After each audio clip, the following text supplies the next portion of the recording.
Every other note. No, I can't do the bit because we're actually live. I was gonna run a bit where I would be like, I get Cam's stream taken down. I was gonna be like, all right, I'm a little nervous, but let me sing, and then I'll just play Big Iron through my mic off my phone. Wow, he's so good. I'm also trying my hand at guitar and drums at the same time.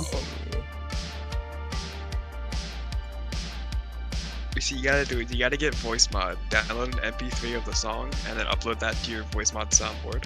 Yeah, just have a hotkey that plays the entire song of Big Iron. Yeah, that'd be a great thing to do. Hey Cam, can you homebrew a mod for my mech that makes it jack me off? Just cause. No.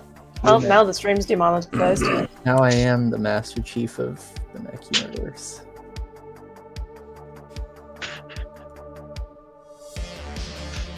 Let's see here. Now you confusing me. Does it or does it not, Booter? No, it doesn't. not. Just, the Cam said I couldn't have it, so. Now you really are Master Chief. Yeah. I'm just about as unkillable. I guess that's not true. I'm extremely killable, but it just doesn't stay. You have some default space. But, alright, we're live. Welcome to Lancer. So sorry we took a little bit of time. I was getting some stuff ready. I'm working on the why you should play Lancer video, and I'll tell you, it took me 5 minutes, or it took me an hour to edit the first 5 minutes. Hell yeah, love that. It's going to be a long video for me to edit. It's not going to be that long of a video. It's going to be like 20 minutes. But, yeah, so that's a thing. I am excited with how well it's been going, but simultaneously, it is going to be a pain in the butt, and I'm going to hate it. But, you know, gotta suffer for the work. Let's see. So I just gotta edit a few things. Okay, that looks good. So... y'all ready to actually get to pilot your mechs today? Yeah! Woo! Hell yeah. I don't know. It seems kind of lame. Hey, you're playing the wrong game then. Damn. That's kind of what the game is all about. In fact, looking for art for this game, I was trying to find some like more of the like exploration kind of styles of like the wonder of space. 90% of the images are just mechs shooting each other with various weapons. What else would you want, though? Just, you know, like that art on Roll20 is so cool. Yeah, it is. Creators know what audience this game is for. I can't wait till, hopefully, we're able to do this. I want to have 2 mechs. And I want to make a Blackbeard melee mech. Yo. I'm not gonna get a second mech. I'm just gonna get a better first mech. But your mech's already perfect. No, he's coming into perfection. Whoa. But anyway, let's go ahead and re-dip back into the story here for a moment. So, last we left off, we kind of did a bit of a not a recap, but the prologue, more or less, of the venture, where you all, on a normal mission, survive harrowing circumstances, and on an extended stay on a dwarf planet, you know, hoping that help arrives before your oxygen runs out, you all decide that, hey, you know what, you should work together. And, on top of working together, y'all want to buy a planet. Because what's more sick than that? So, after Fog has pulled some strings with her family, you guys have gained access to a...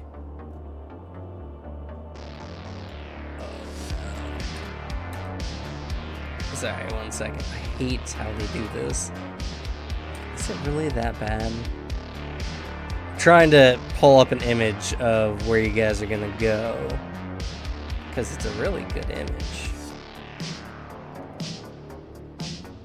But every time I try to pull images off of the books, for some reason, they save super small. Weird.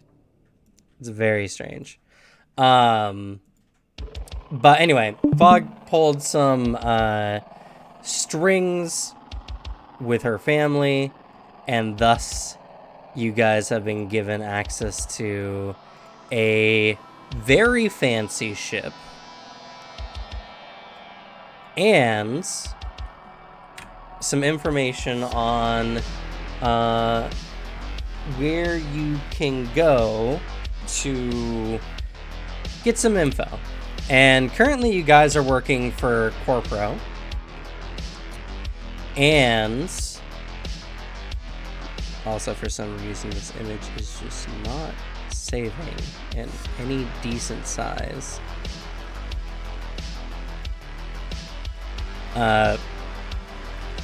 You need to go and get a scientist who has kind of run away, and you need to go and get him back, more or less. He is currently in possession of research data for a line of ferrous metal technology that is more advanced than any before it. With the capabilities of having metal mechs or ships that could completely change their schematics on a whim, this could be a very strong step forward in the future of mech combat in general.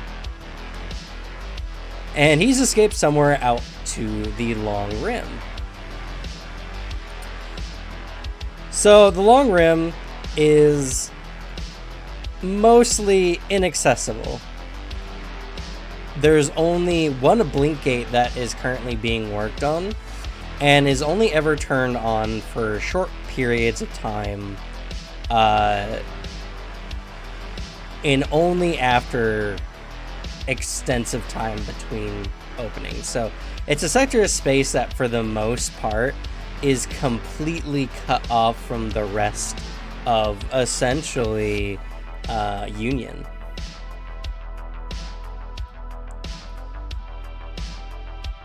It's going to be a unique place, and you guys happen to get access to heading out to the Long Rim on one of the few activations of the Blink Gate. This is giving you guys some time to set everything up, get your organization together, and you are going to be heading out to... what was the name of the station? Bonus points if any of you remember. You want me to remember a name? Want you to... It is Don Rim Shore. Don Rim Shore. That's what it is. Which is currently a station that's mostly being worked on. Oh, the music is probably still super loud, by the way. I've been spacing.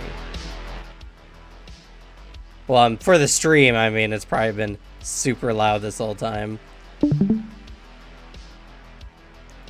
I just turned it down. I'm sorry, Don Rim Shore is not the location. It's the people we need to get in contact with. That's my bad. It sounds like the right station. Let's see here.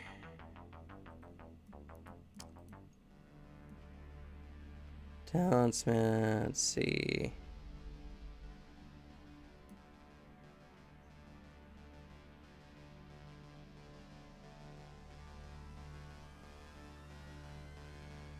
Let me hop to this page real quick.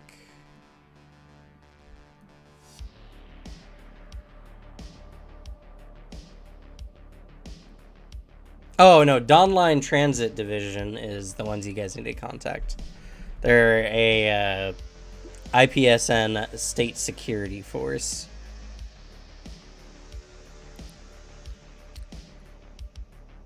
I do think the station is actually... let's see here. I love this book that we got because it does have random tables, first of all, which is going to be really fun.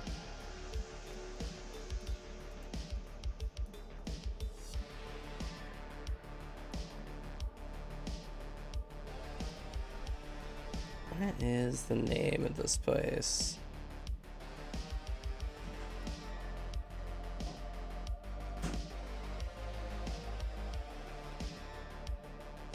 Yeah, Donline Shore is the station itself.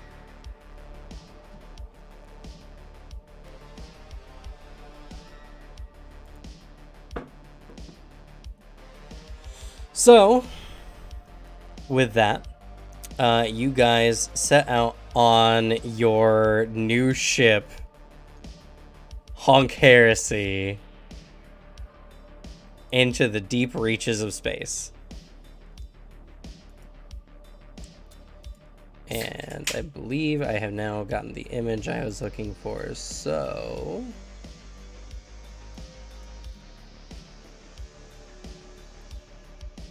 I don't know why they had to make this such a pain in the butt.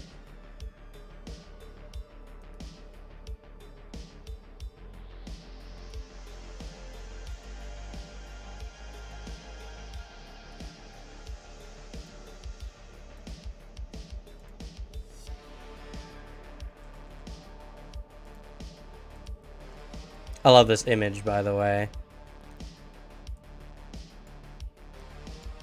There it goes. Okay, thank God. It didn't have the resolution at first. Which image?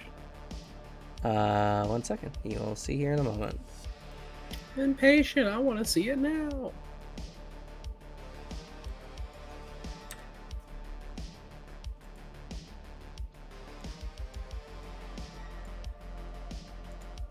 I just gotta resize the page. so there's not a lot of like white space. Alrighty, here we go.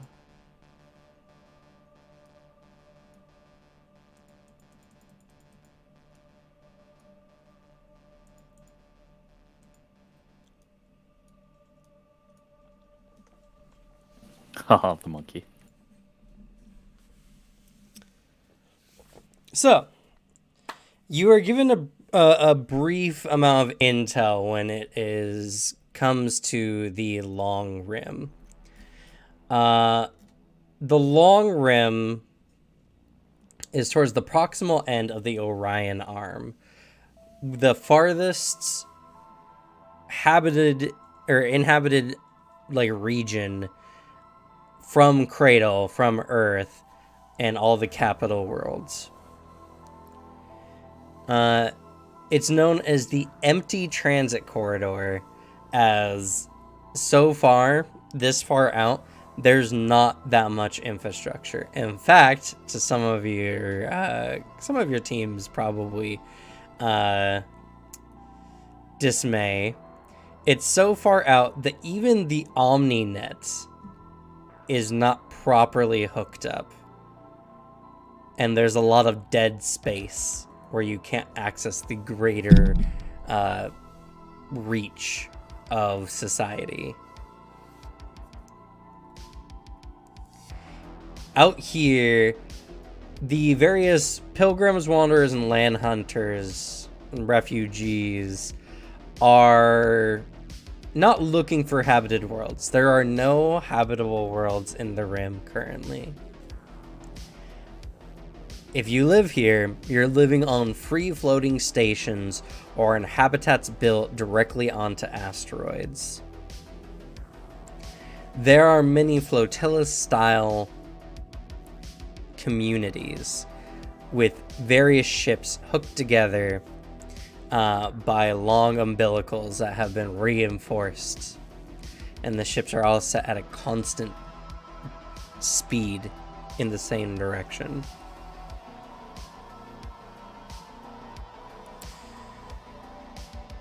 The Rim is a strange place.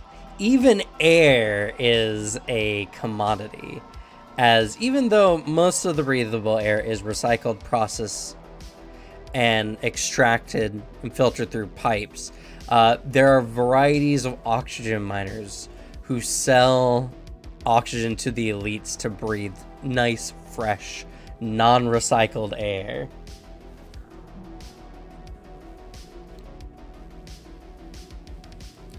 Fortunately, sunlight and potable water is in no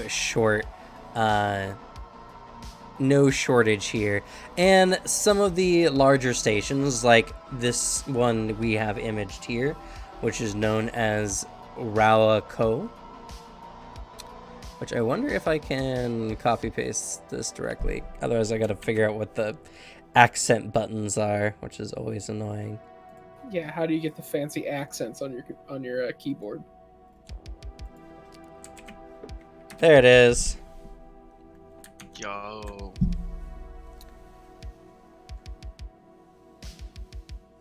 Oh, I'm sorry, this isn't Raoko. Raoko is actually the last blink gate between galactic space and Dawnline Shore. This one in particular is Dawnline. This is the community. It's actually on a large orbital ring that is spinning to create artificial gravity. And you can see behind, in this image, various frigates and such flying through this space. And those clouds are not normal clouds. It's actually found on a large ammonia cloud found in space, which it uses to synthesize many of the fuels and such that that keeps the station going. It's like Halo. Whoa.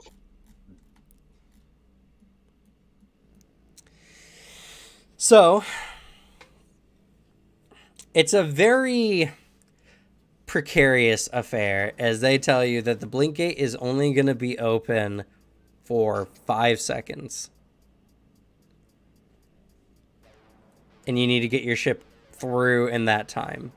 Now, blink space is non-space. It's non-liminal space. So the second you go through the gate, you'll be on the other side.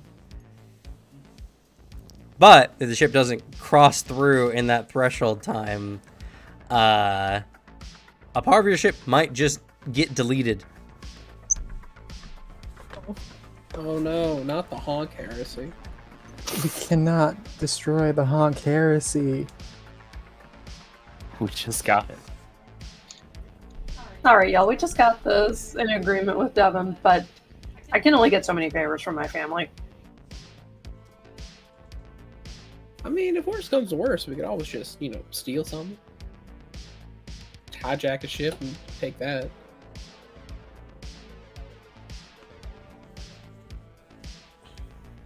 So, as the Honk Heresy gets ready, your ship ignites and goes through the blink gate before it even starts.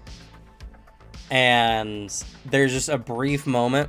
Suddenly, there is a whirling, I guess, gate energy. I don't know how to describe it, actually. You've all seen, like, various gate forums and movies and such like that. It's like swirling energy, portal stuff, spacey portal stuff as you fly through, and just moments after getting to the other side, it closes off, and the shift from the very clean, very, upkept Union gate to this ramshackle IPSN North Star specific gate that's currently being worked on, the Dawn line, is just jarring.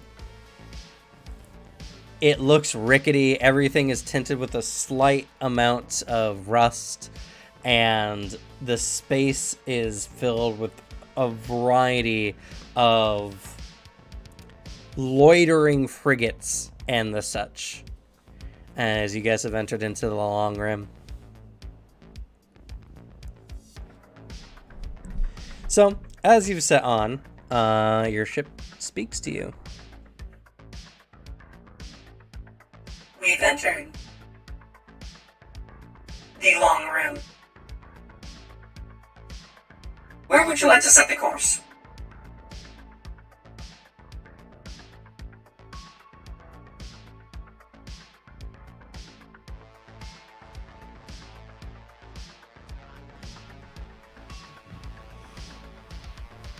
Alright, let's head for Dawn Line Shore.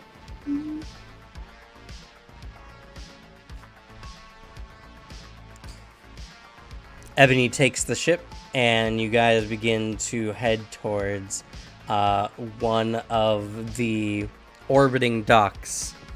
As it's a little bit of a process, the ship has to match the ring's speed and slowly, carefully attach to the ring.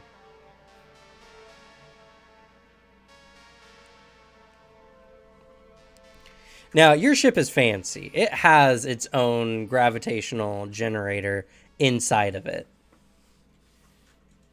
So you don't really feel the maneuvers the ship needs to make constantly flying at a pretty fast speed. The ring moves relatively fast compared to your size and its.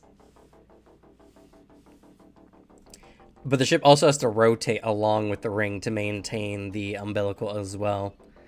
And when it finally connects, there's an indescribable shift in your gut. It's very hard to describe other than the fact that gravity changed somehow.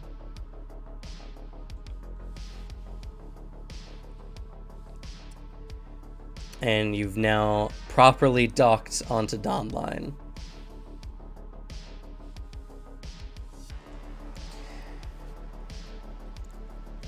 Exiting out of your ship and into the docking bay, as it were, you see a variety of other ships, much less well kept up as your ship, much more beaten, star beaten as they call it, and weathered by the constant travels through space, are all docking in various ports.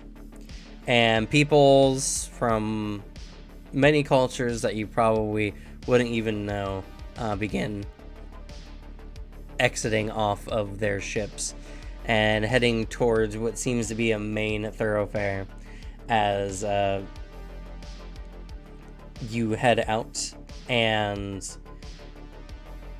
the main streets of Dawnline are, well, disorientating to say the least. There's a strong electrical smell as you see these various beams, which you know keeps the atmosphere generated around them. Above you is just open space.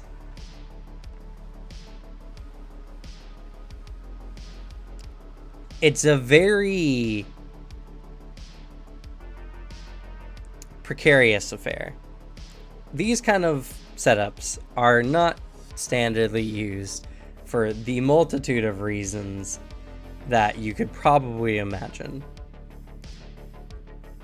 But the Dawn Line specifically is constantly upgrading, updating, adding new structures to it, and they cannot consistently keep, like a large covered structure with the amount of sheer add-ons they're doing all the time.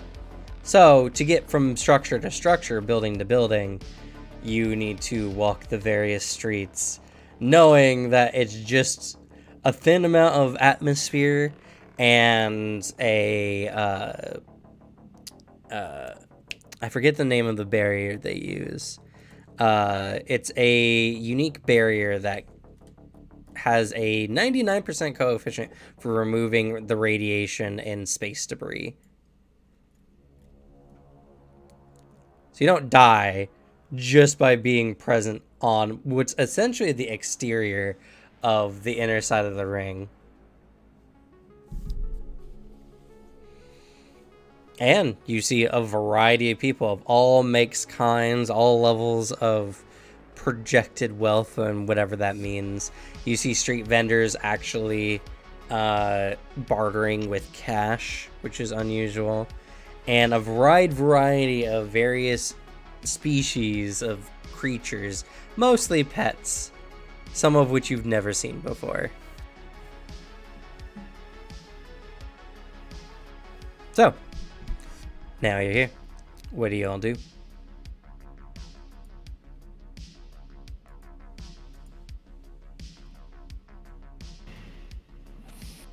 Shall we go find our contact? Yeah. We got like a direct address or something? Because I mean, granted, this place is smaller than an average planet, but and the whole time, Lodestar's like looking around, just still wearing his like his hard suit, got his gas mask like kind of off to the side, is looking very like excitedly at everything and how new all this is. I could try to look for rumors.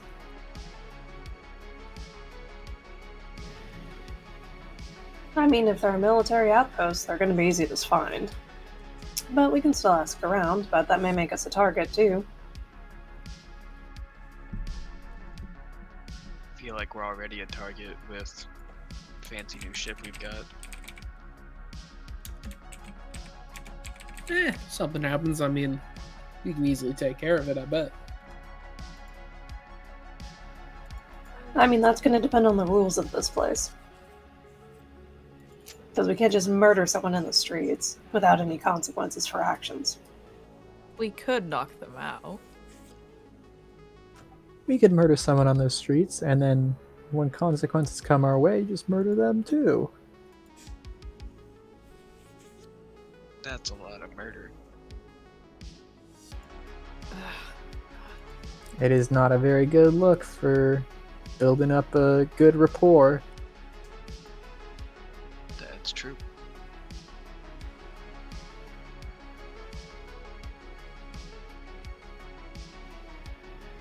Aside from them obviously being a military outpost, do we have any knowledge as to what their uniform would look like? Yes. Let me see if I can pull up an image. Let's see, I gotta open the other book. Though, I will say, just right out the gate, IPSN is one of the more utility over, or function over appearance styles of corpros. They wear a lot of the, you know, blue collar style work outfits. Hard suits, oftentimes in like very desaturated colors, browns, grays, standardly. Let's see here. They look more like your standard, like, working folk or military folk. You know, they're like the, they wear like coveralls. They wear like old style military outfits. I can't find a good image of them that's not like super vague, unfortunately. Which is unfortunate because all the other corporations have some pretty decent art overall. The Smith Shimano Corpro is very interesting to say the least. Let me just pull out this image. And I'll just show it to you guys in the chat here. Oops. And know that this is the literal best I could find.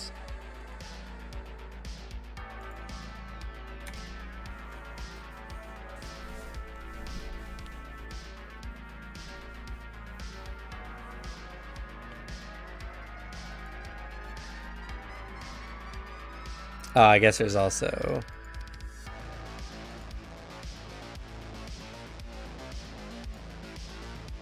this dude right here, which just kind of gives you the feel.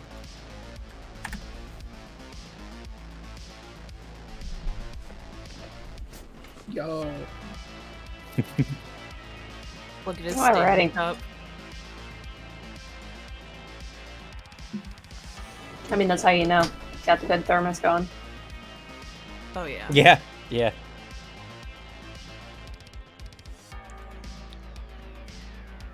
But more or less, it's not super hard to find. Dawnline is like right near where the gate will, you know, lets out. And finding a bunch of like very easy to recognize IPSN like mechs is not that hard. Not only that, but if you all choose, you can at any time talk to Ebony, who can give you any info that she may have. So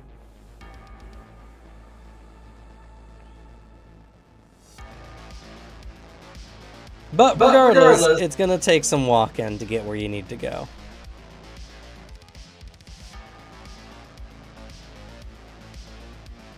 After you. She just motions to someone in the party. I walk forward. I assume I wasn't the one motioned to, but I still go.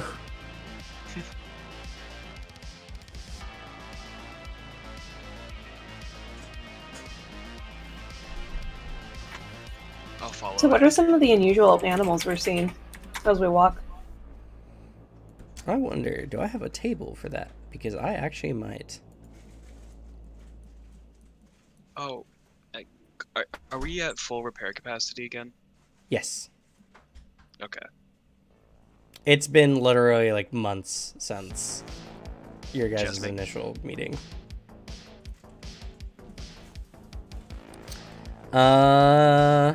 Let's see. Yes. There is indeed some strange animals about. There is a rather large population of feral kraits, dog-sized crustaceans that have adapted almost perfectly for life on stations. They look like very large lobsters. And apparently they make excellent pets. The best crustacean. I wonder how that would taste.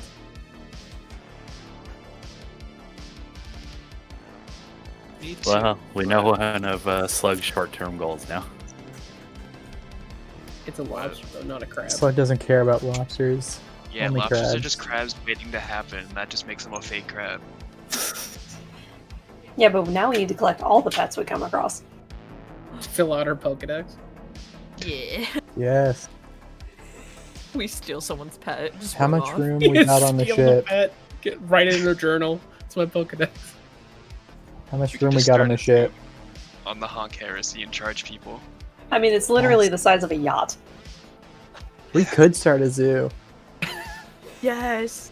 A yacht zoo. An open safari on our ship. And it's That's not, fine, yeah, yeah. your ship's the size of a cruise ship. Ooh, All more Even reason. better. more space. Yeah. Yes. I say knock out all the walls, just make it an open safari in there. Even All the in the load same bearing room. ones. Yeah, especially the load-bearing ones. I think Fox would die of a heart attack. Mm. Actually, think she is everyone considering getting one. Because this would definitely not be in the similar wheelhouse for her family. You want to steal other company secrets? Why not? Based. Well, unfortunately, as you're considering this, you see that they're trading physical currency, which none of you have. Time to go rob somebody.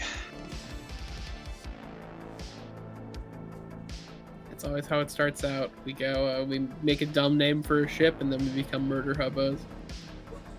It's just, it's We're just not the way the becoming world a turns. murder hobos. We're becoming We bank did robbers have a that way. conversation We about were I'll go murder already and then murder anyone who hobos. comes by. I was never a part of that conversation. Don't involve me in this. You were the other party. We were all complicit. You all heard it.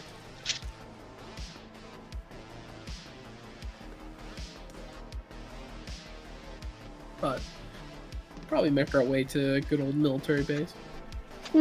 Yeah. Of All course. right. Let's see here. Let's roll on the table of curiosities to see what you come across. Ooh. 100 no whammies. It goes up to 20, so 20 no whammies. 20 no whammies. Enemy combatants. Fight. Let's test out that's a different table. pilot v pilot combat. Do we have our mechs with us? No, If you- probably not. Fist to fist. No, those would be too big for those. What? Or there's a mech walking about like in the picture, but Yeah. like we're also just going through like a street. We can't go through with like war machines.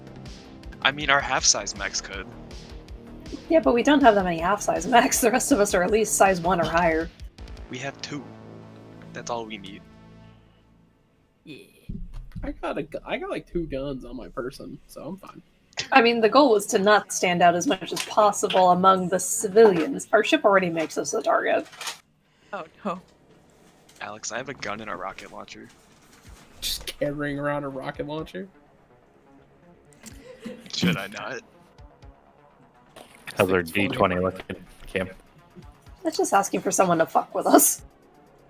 So, as you're all going along, you see a rather opulent-looking pleasure barge. That what? is a pleasure barge. that is currently anchored, quote unquote, not too far up overhead with 2 large monarchs keeping watch. And you overhear a rather exasperated executive type who is apparently extremely upset at the refueling delay for their ship. And they believe this to be intentional, as they're speaking to someone who appears to be much more native to Dawnline, who is more or less rolling their eyes at them.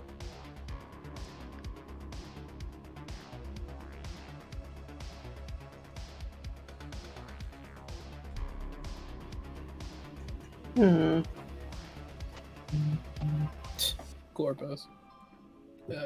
No offense. I mean, none taken. Even I'll say some of them were a bit too much.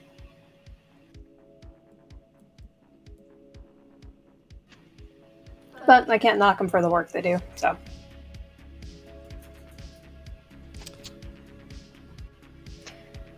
I Still. can. Entitled plus L plus ratio. Is that how you view me?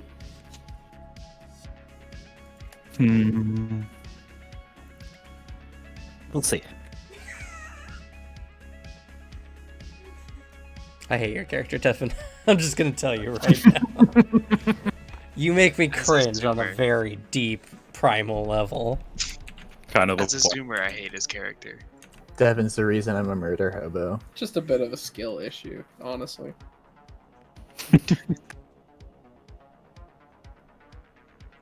Anywho, so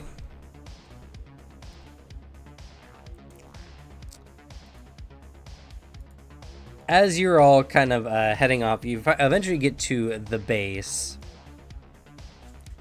where you see a variety of like IPSN troops standing out, and they appear to have like a couple of drakes at the ready, wielding massive Gatling guns. They really brought the heavy artillery, huh? 2 fucking monarchs, which are equivalently like missile boats. I mean, if you want security, those are the way to go.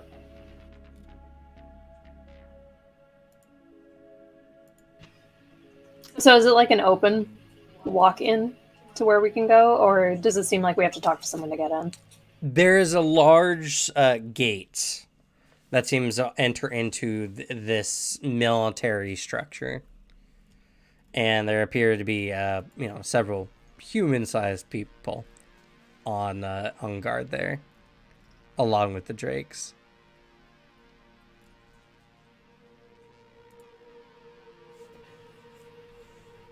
Alright, guess I'll go up to one of them. One of the human-sized people. Alrighty. That is a very concerning descriptor. True. Also, something to consider is that in this world, many people are augmented well beyond the standards of the human form. That's fair. It is a cool These thing to also look to be, like, at the most, like, very minimally modified. Maybe a prosthetic or something, but other than that, mostly whole. But as you approach, they look you over. And they're like, "What's your business?" Missing person. Assignment from Corpo.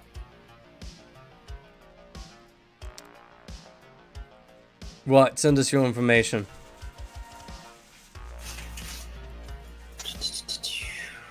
Go through my notes.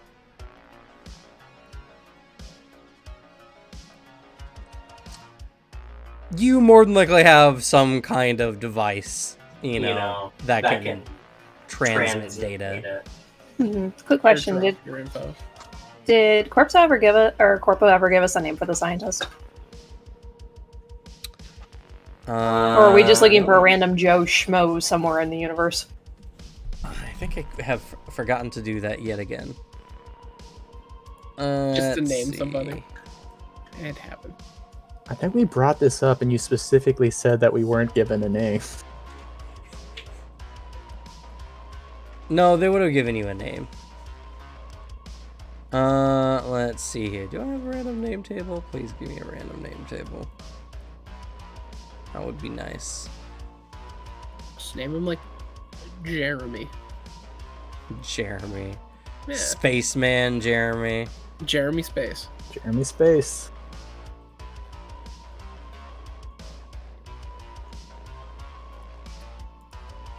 JRR me. Oh god, he's a BTS fan.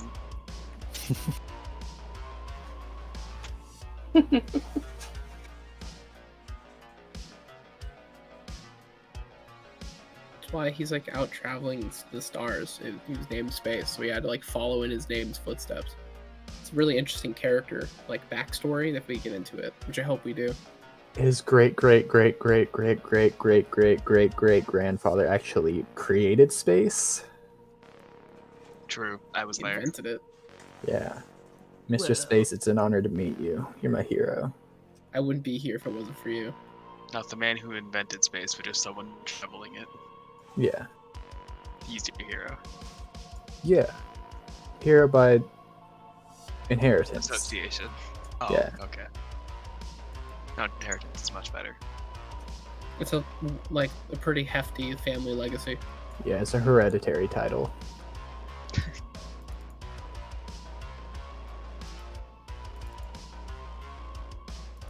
Man, imagine being the second born and not getting the title. Oh, Yeah, they name you. Your last name turns to Land if you're not the firstborn Space. What a loser. I don't respect you. Nah, no one dreams No. of land. You know, it's entirely my choice to have you. How dare you? How dare you be second? If there are twins, they do put them in a crib and have them fight to the death over the space last name. There duel, is a gun okay. in there. However, it's not loaded because that would be dangerous. Obviously, yeah. It's just a bludgeoning weapon. Yeah. It's to see if you got that dog in you. To see if you would. All right. You're gonna take All our advice on right, this, or you you gonna just say guys. something else? His name is Keon James Irwin. Oh no. Oh man, rest in peace. Or, you know what? I actually just saw an even better name on the generator. Dr. Darkcoal. yes. Yes. Yes. Yes. It's on the name generator. Well, now I kind of want to recruit Dr. Darkcoal. Just have him on the ship. Now we gotta go find his not evil version of himself. It's okay. Dr. He posted the Lightcoal. name Irwin. All I can think is Steve Irwin, so we're finding the futuristic version of Steve Irwin. Yeah, obviously. Actually, I believe the good version of him would be Dr. Light Present. Yeah. It's pretty good. Actually, would he be a doctor though? He's supposed to be the opposite. It would be Light Present PhD. Or is it like S, like period doctor for like space doctor? Or I guess it would be Light Present MD. It'd be the other kind of doctor. Ooh. Because everyone knows in the future everyone's got an alter ego. It's like you, or an arch nemesis that's like reverse you. Yeah, I Yeah, it's definitely gonna have be the it. final Yeah. battle of this campaign. Yeah, I got my arch nemesis running around. I gave Cam his entire backstory. Good old companionship son. Oh no, they're gonna all come at us as the white dogs. Oh no. Can't wait for all of us to fight the evil versions of ourselves, except for Booter, who fights the good version of himself. Yeah, I can't wait Oh, to man. fight our alter egos like Fixer, Clear. I'd argue Diamond Ace is also the evil version. That's fair. Yeah. I'd like to think that Diamond Ace's alter ego shows up and speaks very professionally. Yeah, very like a business-like corpo.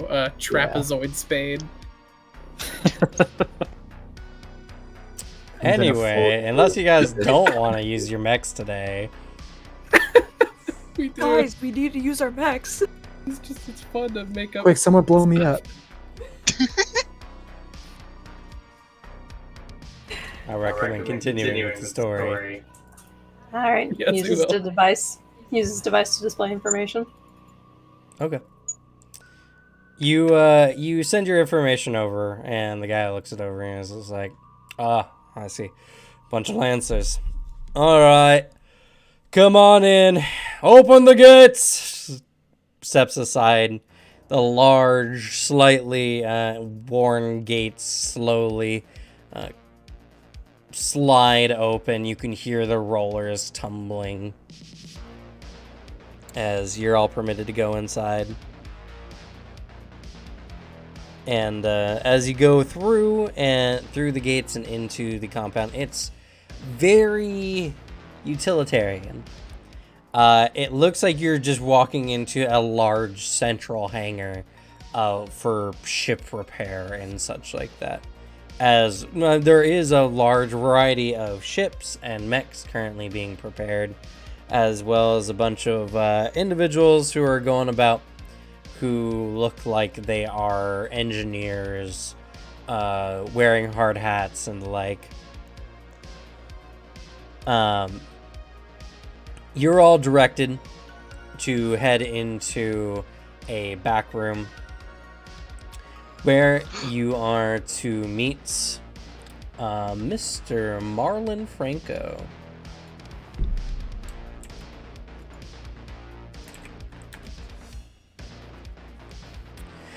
Who is currently in charge of this rotation's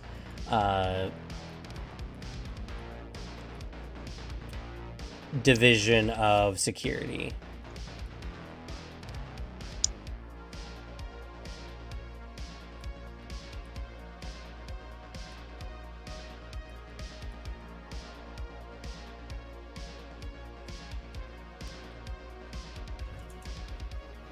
All right. Heads over to Marlon Franco and introduces themselves as the Lancer Group Black Cats. All right.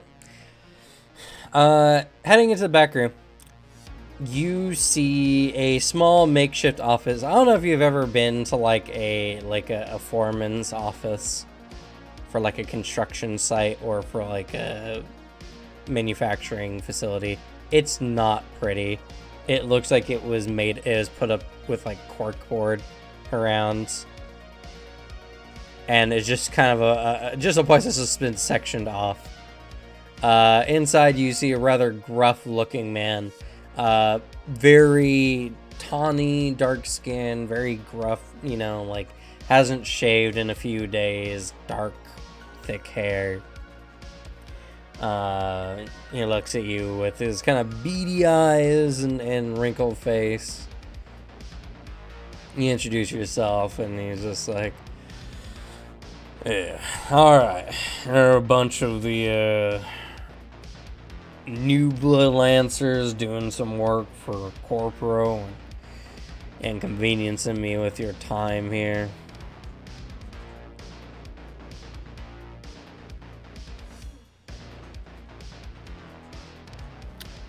Yeah, that's us. Sounds about right. Alright, well, I ain't gonna get in your way, and I don't feel like starting any shit with Corporo, so. We got your transmission a few weeks ago, and we've been pulling up what we could, and, well, we know the direction they went. Don't know where they are currently, don't really care. Seem to have gone out to some of the further out stations. Here's some info. As he drops you hard paper documents, which is also incredibly inconvenient.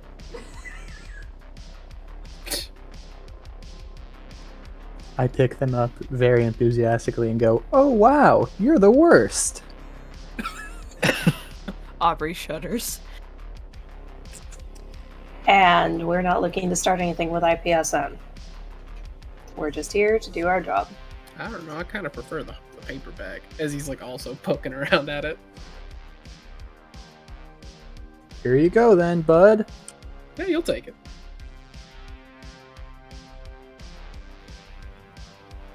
We appreciate what time you could spare for us. Yeah, well. Just don't cause any problem here in Dawn Line, and don't cause any problem for our security. Looks over at Cleric. Me going over my plans to start a religious revolt on this planet. We'll do our best.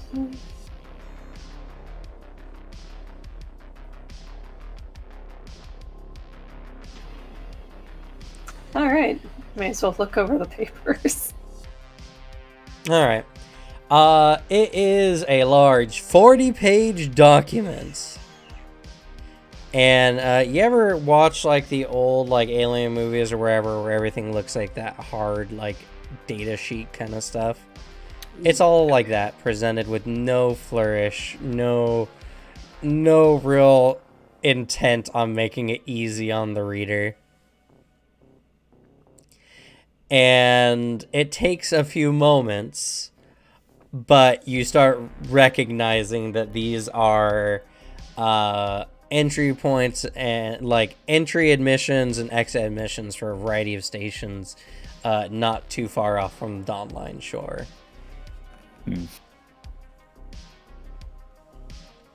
It doesn't make a lot of sense.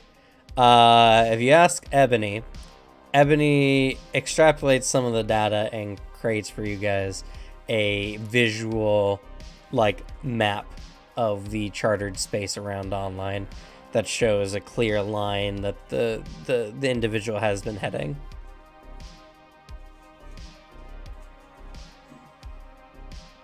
What does their path seem to be taking them to? They're heading out, and they are probably heading for another station. Now, it's gonna be real close. The speed that your ship is going and the speed that this individual seems to be going, you might be able to head them off at the next station. Granted, nothing happens. The station is, and 1 second, because I have a station name generator. Oh. Let's see. There's some really interesting generators in here, by the way. All right.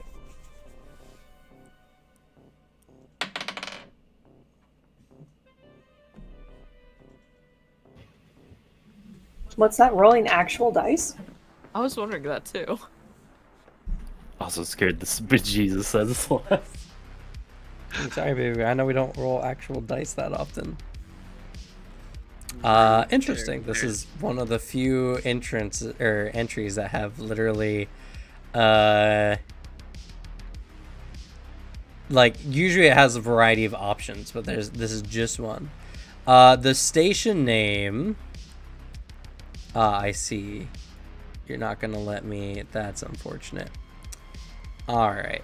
Station name is EM 51817.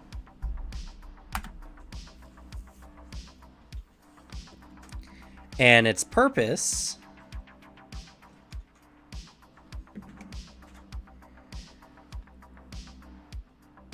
it is a general resupply station used for any ships that are going out beyond the current, like, what's kind of regarded as like the main long rim area. So it's likely that this individual is looking to probably refuel up get set up and then is going to head out into more uncharted space, which if they do so will make them infinitely harder to pin down.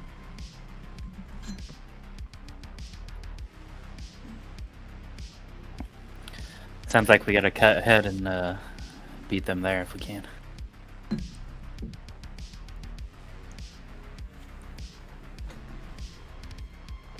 Does Yeah, seem like definitely. we got like a kind of a short time scale then. It's that or the quest marker goes everywhere.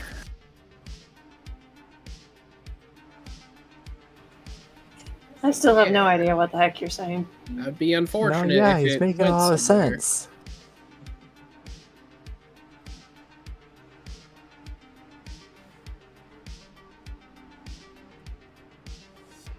I agree with Diamond Ace over here.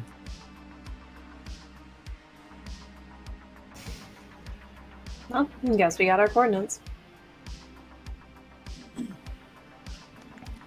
Do you think there's any way that we could contact the station and maybe get them to hold them a little longer than usual?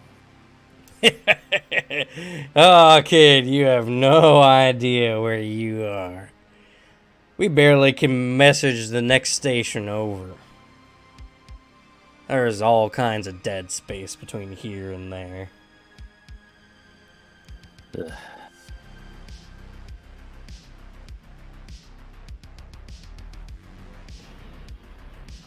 Are there any groups out here we should be keeping an eye on? Or an eye out for pirates, raiders, anything of the like? Anything dangerous in general. He scratches his beard and he looks over some of that paperwork and eyes over something, and I get to roll on a new table, the problem table. Ooh. Okay. I got the book purely for all these tables. I'm not unhappy.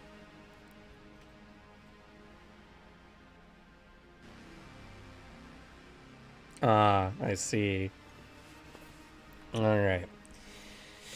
Well, report says that a bunch of sparring mercenaries tend to run through the station and they leave quite a mess. They come through partying, going about their business, and their good business, don't get us wrong, but they do trash the place. You want to avoid a bunch of drunken mercenaries, I recommend trying to keep a low profile.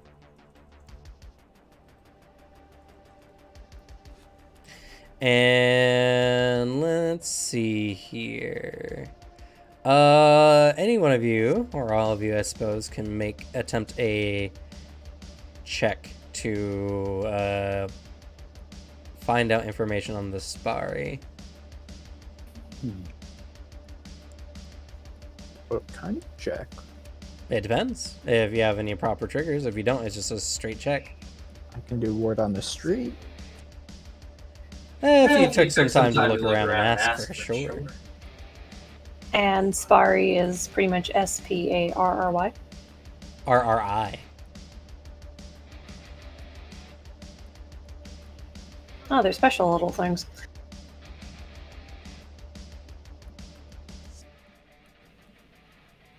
Well, I may not be looking for information. I'd be more looking to act unseen or unheard. I could beat someone up and get the info. Let's not do that. Especially when we're still in the office of the man giving us the info. Give me the information. It's like I'm attacking him. No, we'll blow him up. I got that skill. Can I invent information about them?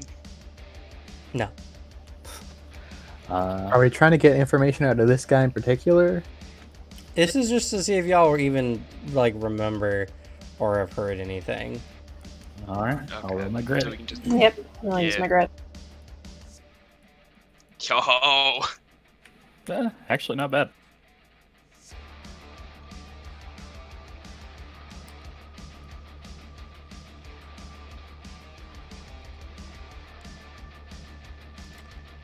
Is it in the core book that the Spari show up?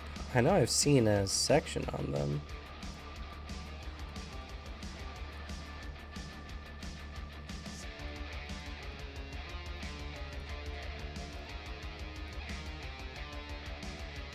Not gonna try, Alicia? I'll try, why not? Yo. Everyone in the group rolled at least a 10? What the shit? Not bad. Who are we? That is a success. Whoa! For which one?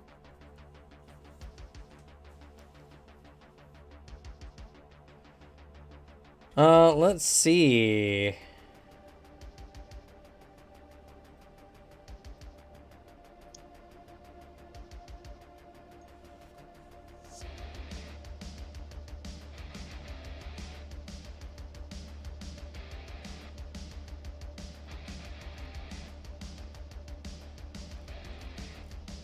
Trying to find a very concise. So the Spari are the during early time, about 2,000 years ago, during some of the first expansions, there was a possible error in the computing for the seeding up, which took it to the planet of Spar. Yeah, as nearly 2,000 or 3,000 years ago. And Spar, it was a planet blanketed in harsh global tundra, tortured by howling windstorms, and any habitable surfaces buried beneath kilometers of thick pack ice. Even now, Spar's ice is perennial across most of the planet, save for a comparatively warm equator. Most of the initial inhabitants died, but those who managed to survive became completely changed by it. And after a couple thousand years, a incredibly hardy people known as the Spari began to expand into space. You can look at them as a mixture between like Vikings and Inuits and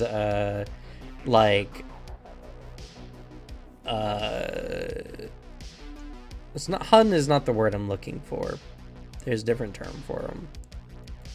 People of like northern Asia.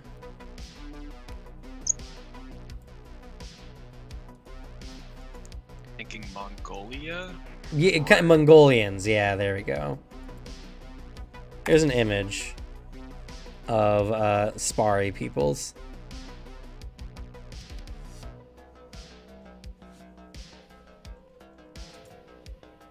I'm really loving their design. Yo. Oh my god.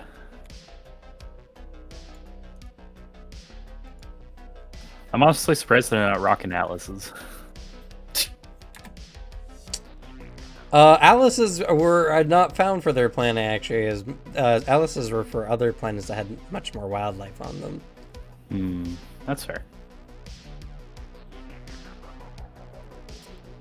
But they've essentially have developed a strong warrior culture. Spari venerate wanderlust and feats of strength. Most Spari see death in battle or far away from home as preferable to alternatives.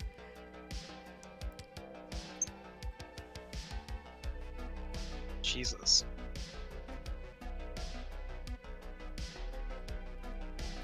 But yeah, they're essentially... Oh, here's a great way. They also have what's known as Spari techno shamans. Yo, lit. Yeah, that sounds cool as hell.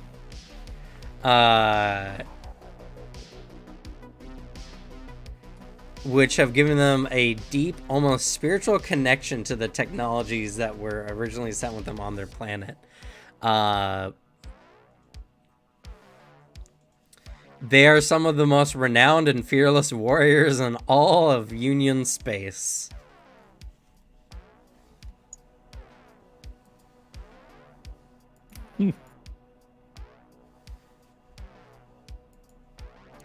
So yeah, be careful.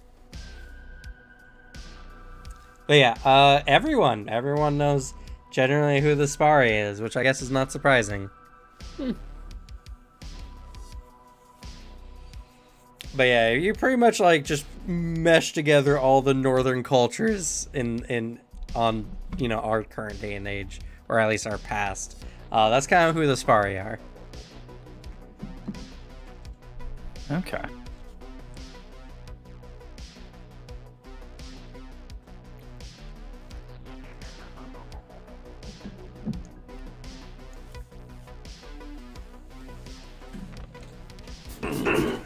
Have any of the Spari been here recently? Or are they just in the general area of Dead Space? I just got what the report sent us a few months ago.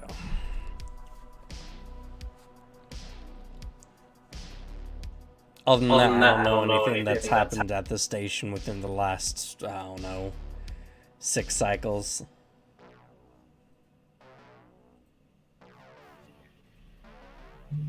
Alrighty. Much appreciated. Yeah.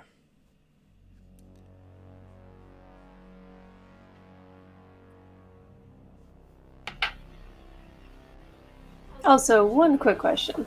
Any way to earn currency here?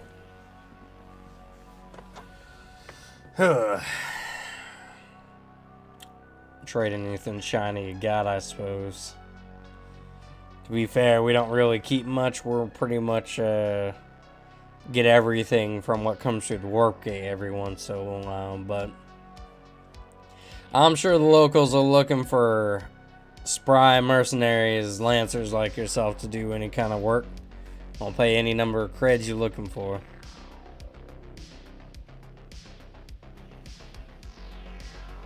Luke Spekiel, did you still want to get a pet?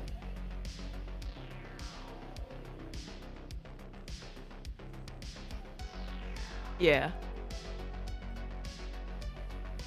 I mean, not really necessary for me personally. We could use the company. I saw a really cool monkey in a spacesuit out there. What's a monkey? That guy in the spacesuit out there. He sounds funky. I just described him as a guy in a spacesuit. How is that funky at all? I don't know. That funky monkey. Let's get a lobster.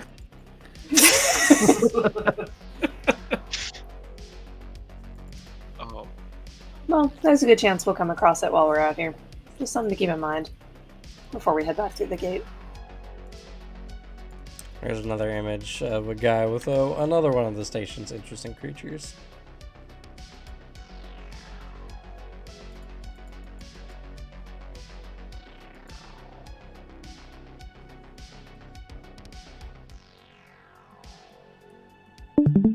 yo.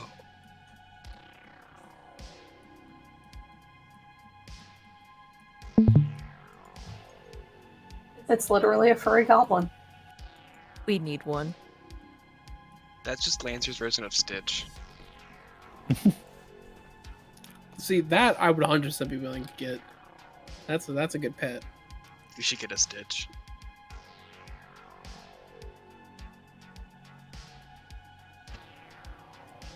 Alright, I guess we got our head. Yeah, ready to go? That I am. I mean, gotta get there quick, I guess. There's no time like the present. Alrighty. So, we start heading back for your ship. Yeah. Yep. Yes, sir. Yes. Alrighty. You start making your way back. You get onto the dock and enter your ship. Ebony sets the coordinates and you guys head off. It's going to take some time, as there's a few corridors you need to go if you want to avoid any possible running into unnamed stations or derelict stations. Regardless, at the speed that you're traveling, it should only take a few days.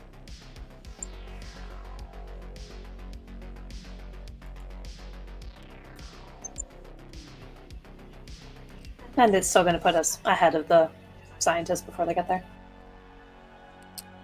If everything holds true, you should be able to get there a bit ahead. Your ship has very good coordinate systems and has a very strong near light drive. And it can go for much further and longer. It's looking like this guy needs to make a stop every so often to continue fueling whatever vessel he's using.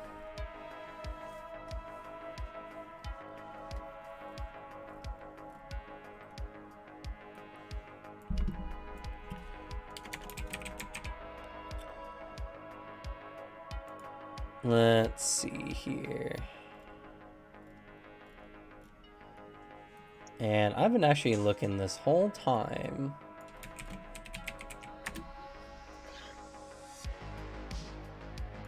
for a map that I cannot find.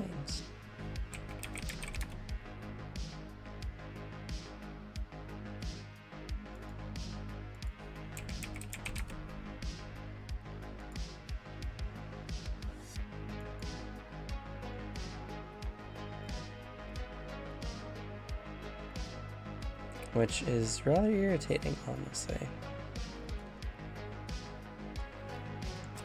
Another reason why we need to make other RPGs much more common, so you can get space maps. True. Yeah. That and fake maps are awesome. I absolutely adore when anything I'm like reading or playing or watching has a map included. There you go. Even if it's just a map of the world. I get hyped when I open a fantasy book and when I was actively reading, and it's like a fantasy map at the front. That shit goes hard. It's so fun.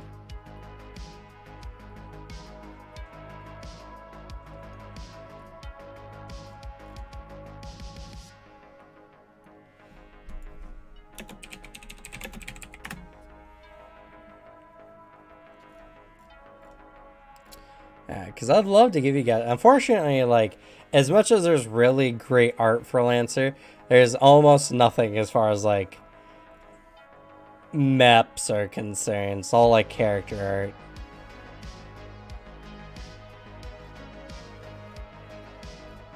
Or, like, interesting vistas like this image we got here.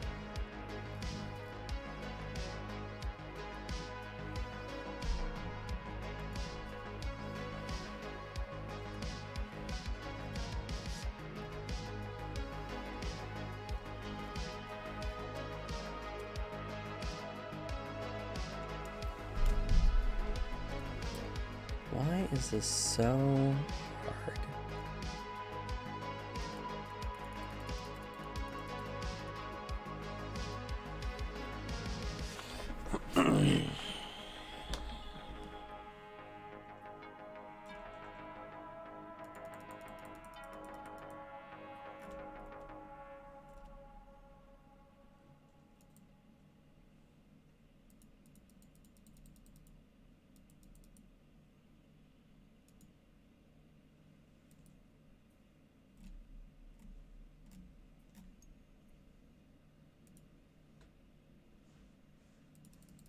Oh, interesting. Might keep that for later. Oh no? Uh-oh. Question mark? God. Oh, who knows? He's gonna kill us. We're dead. I think y'all are dead. I think I'm gonna be fine. The only one Wait, here why who is you? okay with like dying is Booter. Because I have like the longest, just have a long range. My guns are at 15 range, and then I have a sensor range of 20. I What if they got a sensor range of 21?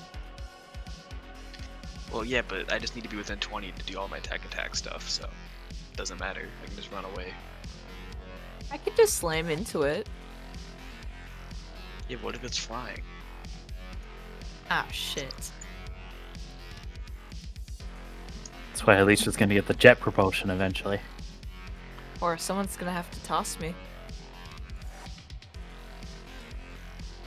I think that How about I just blink above them and just drop you on them? Well, that's close enough. Can you bring others when you blink? I know it worked when Devin's mech was attached to mine. I don't know if I can physically bring anyone unless they're attached. that's fair. Yeah, I don't actually think you can normally. That was just for the flare. Let's see. Oh wait, is it? Yeah, I don't know. I'd at least say it's very reasonable that, like, yeah, I can't just grab you and, like, yoink you somewhere, but if you're physically attached to my mech, it counts as the mech. Some of the equipment might be able to do it. Depends on how their blink tunnels work.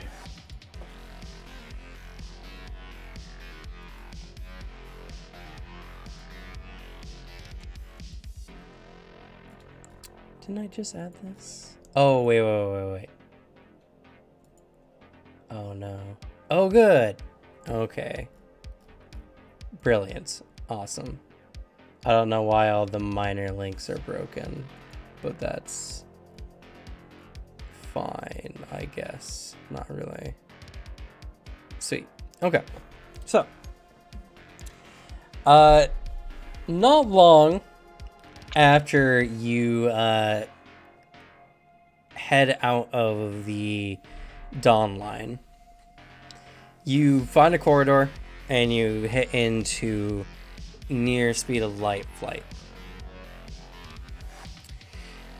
The long rim is full of a variety of different, space vistas, whether it's asteroid fields, nebulous clouds of various gases, or the like.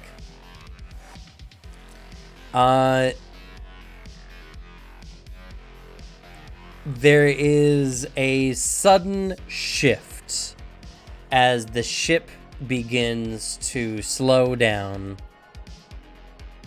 Suddenly, Ebony comes on.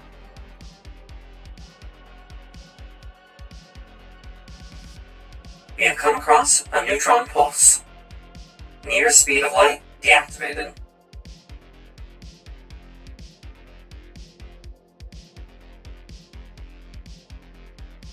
A neutron pulse? What's a neutron pulse? A neutron pulse is a burst of radiation that interferes with near speed of light travel.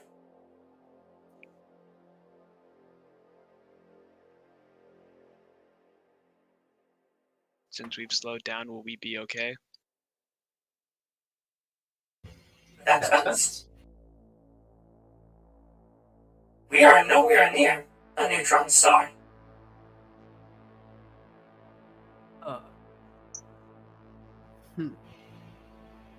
Any idea what the source is?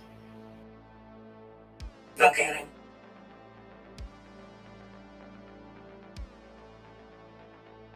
The pulse seem to emanate from a nearby asteroid. A screen pops up and a large asteroid not too far off from the ship is kind of spinning through space.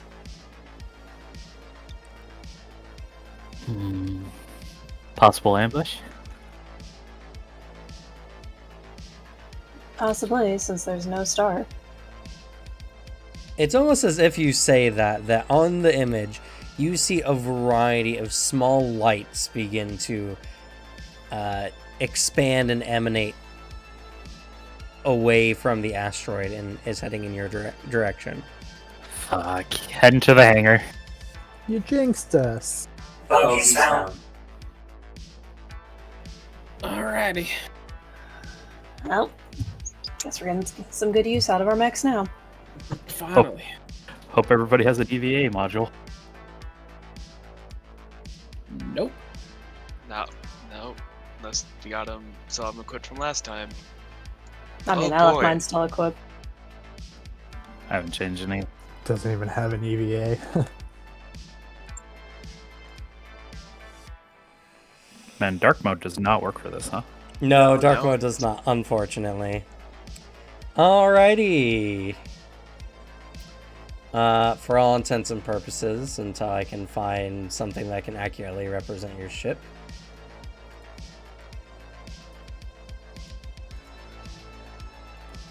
You all will need to set your mechs. But before deployment takes place, scout a battlefield. Alright, what's it do? So I get to place 2x2 zone. Well, I can choose 2 of these 3, or I can choose the same thing twice to just place down wherever on the map.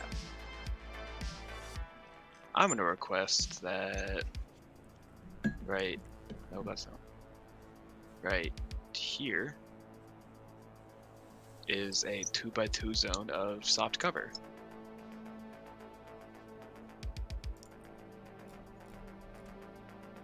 Okay.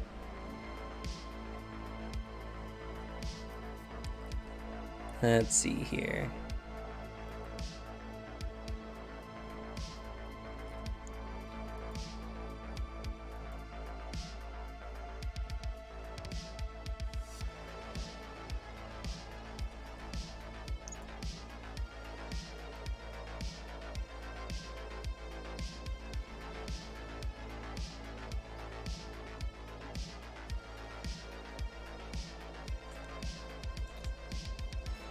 Trying to find a proper effect. 1 second. Yeah, that's fair.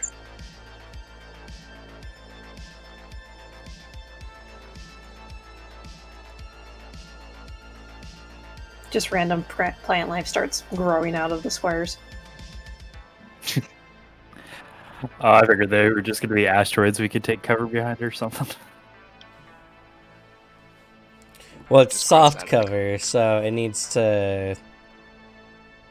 It's something that, like, lightly obscures or is, like, very thin.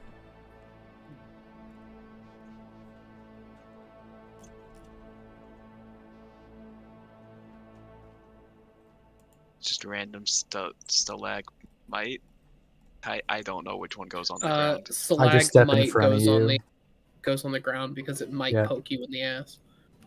Stalactites Oh. hold on to the ceiling real tightly. Oh shit.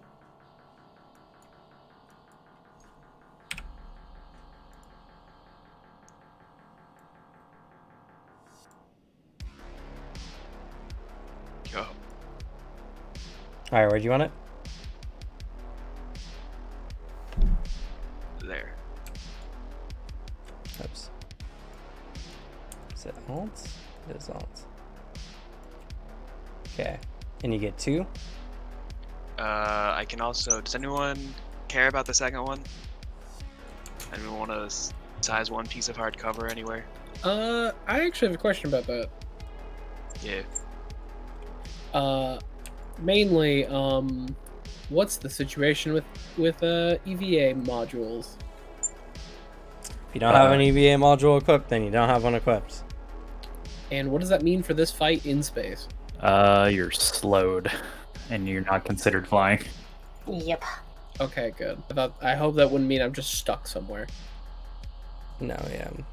Let's see here. Slowed is pretty rough, though, if I remember correctly. Hopefully, I don't have to move too much. Alright. I think slow does a lot more than that. Slowed. The only movement slowed characters can make is their standard movement on their own turn. They can't boost or make any special moves granted by talent systems or weapons. What about frame traits? Nope. It does say systems, which might be considered under that, but I'm not sure. because I do have this. Yeah, a frame is probably a system. It's a system frame trait right there. Well, it's Nice. because it's I had to put it under systems. The frame trait is just the tag I put. To be But, fair, that's not a movement-based thing. It can move up to its speed. Yeah, it says they can move up to its speed. Then yeah, I guess that wouldn't apply. Let's see. I just put it in the system so I could link it in chat. Because if I add it under mech traits, it doesn't let me. Just gotta make Well, how sure did you get that? range I 5. put it in mech systems. That's why it says system. No, Buddha was asking where you got it from. Just got it from choosing the Swallowtail Ranger variant.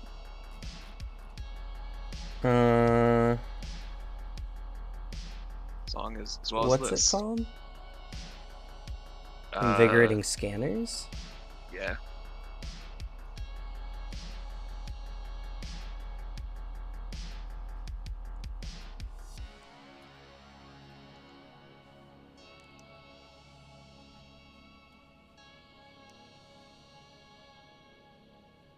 Ah, I see. It's a frame trait.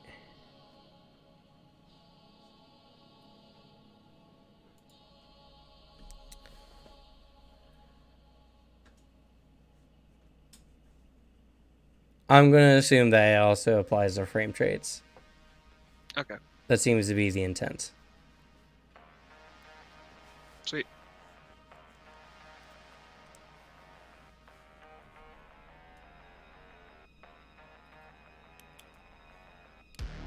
Alrighty, and let's get y'all your mechs. Yay. I'll put a size 1 hardcover right here. Oh, did I not properly flip these? Oh, okay. Alicia's character looked crazy for a second. I thought it was like a shield wielding like battle God damn thing. it. I hate when it does that. Well, Tony really does not like Hex tiles. textiles.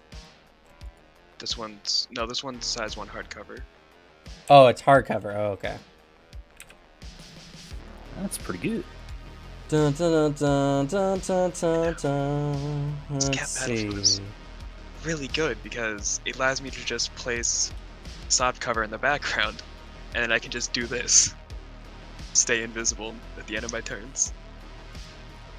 Dang. Asteroid.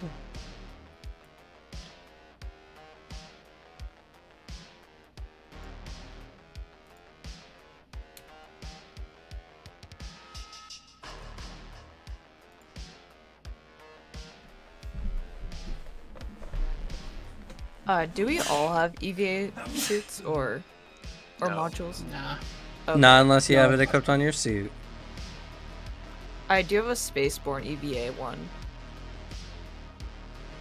Oh, That's then good. yeah, you do, because you're a space. Spaceborne pals. Yours is Yeah. permanent. You don't even need system points for it, so.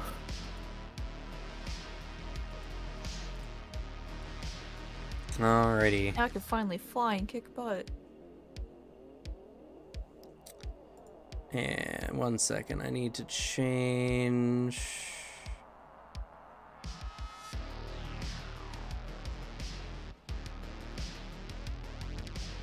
Nope, that's just how it is because it's messed up. Okay.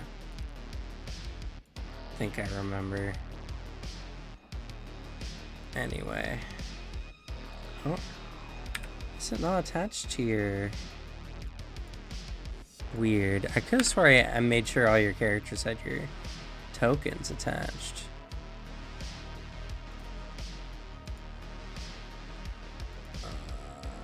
Or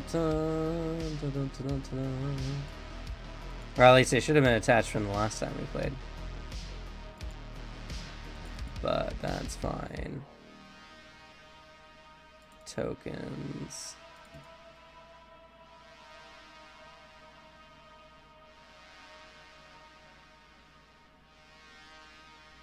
Oh right, initiative is we just choose one person to act and then they choose one person to act, right? Yes. And so on. Yep. We gotta think about that now. I request. Wait, Buddha, are you melee? I can be. What do you prefer being? Yeah. Okay, I would just request I go first because I can inflict lock on, which can then get invigorating scanners, which then can get a close range person even closer, and then they can move and do stuff on their turn. Thank you.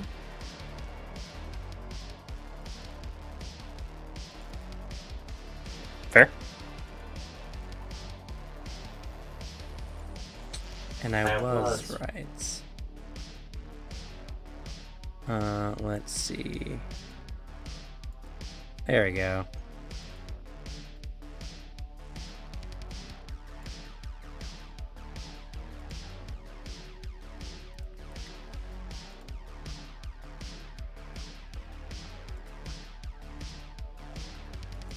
Answer token assets.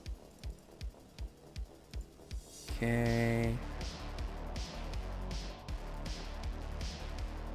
Is Scraps yours, Devin? Yep.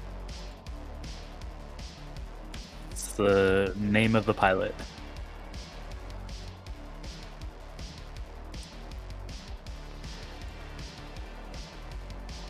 Oh, this is 20 range.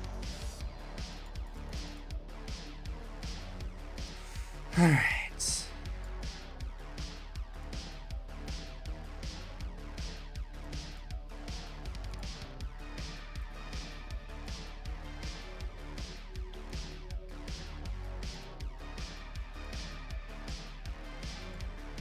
Here they come. Yo.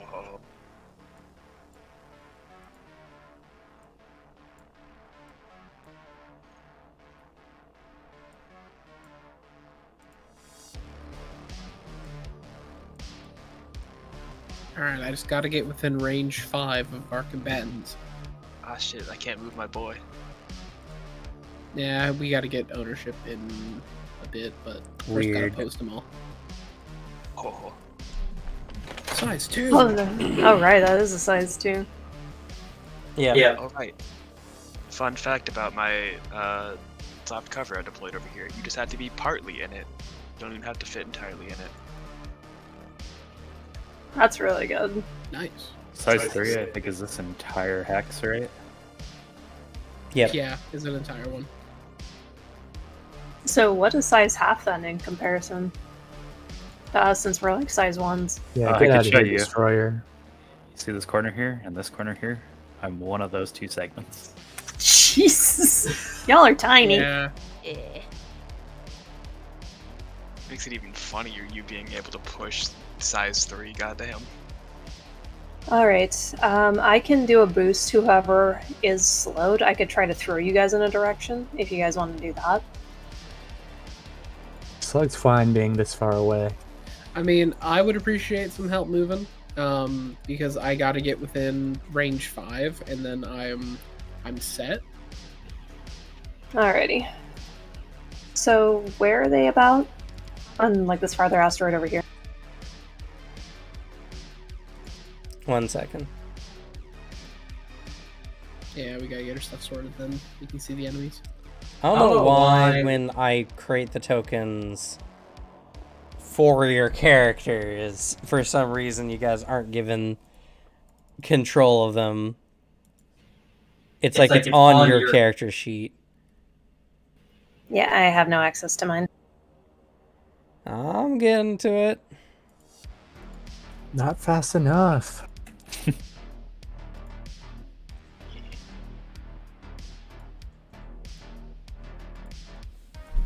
Gonna borrow your soft cover. Based. Oops. Why did I that can do also that? give you all my core system passive. Just by using my active. You're so tiny. So small. Oh. Look at it. I could actually get away with this. Oh yeah, just in case worst comes to worst, I do have an extra seat in my mech. with expanded compartment, just in case worst comes to worst. You guys have a place to go. Fair.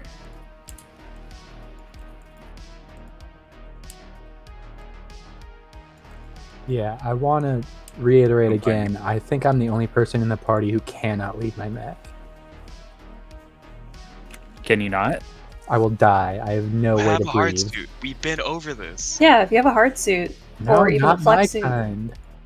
Yeah, we did find out. Did Not be his over kind. this. Alright, and now let me produce for y'all your foes, shall I? Oh shit. Our foe I'm enemy. like half expecting the people from the your gameplay test. The little toy robot things. Little toy robots, yeah. That was a Legendary. callback. Be a legendary first enemy. Oh god, it's gonna be a bunch of Blackbeards, isn't it? Let's see. I don't want. Yeah, we want defaults. There we go.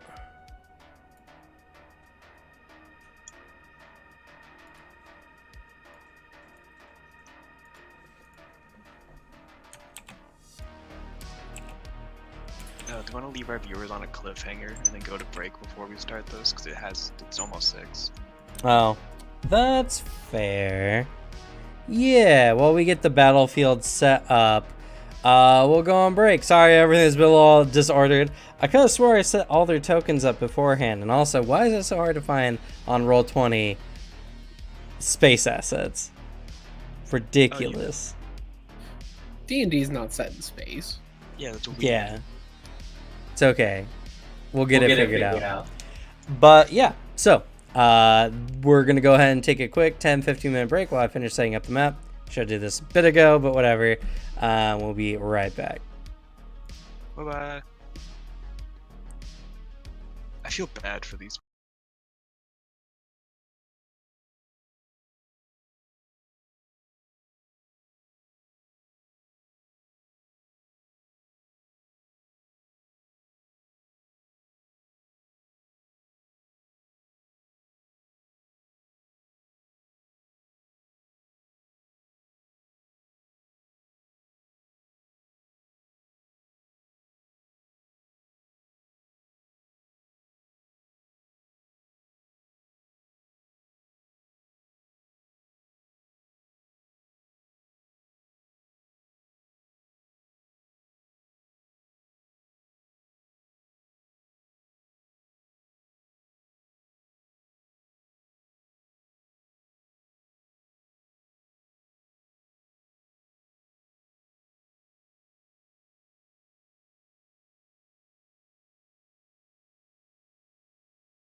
All right, we're back. Combat time. Bear with me. I might need some some time to refresh myself. So if it goes a little slow, it's because I gotta fix it. And also, Slug, where do you want this barrier? I had to change the map orientation, so it's a 2x2. Like that.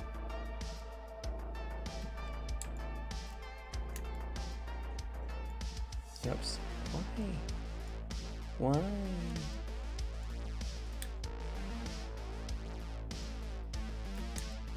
Oops. Damn, improvised attack is a full action. Jesus.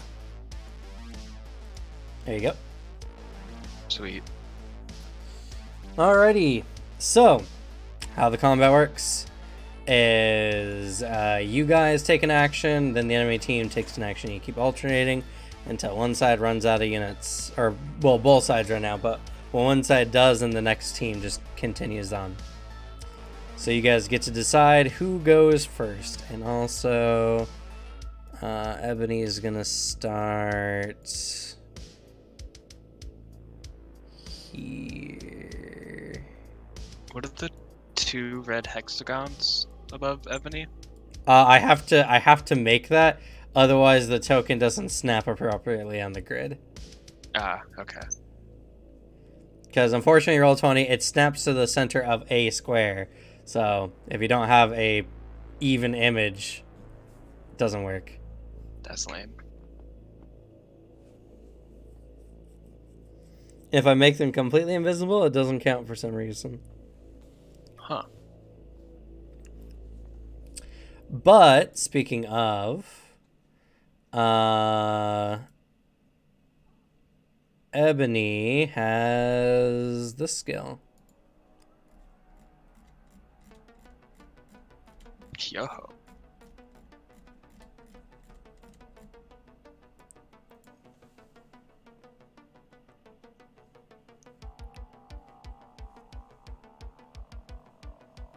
Oh, but it's just Ebony's mech. Yeah, but Ebony also has like 20 defensive stuff for us. That's fair. Yeah, Ebony also has, it's a pilot skill, or a mech skill, but it's the Guardian skill.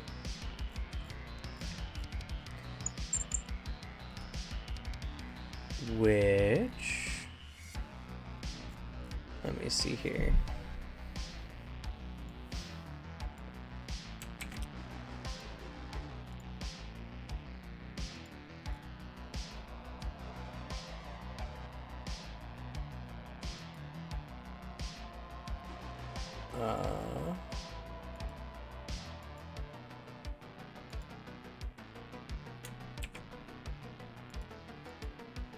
That one. Oh shit.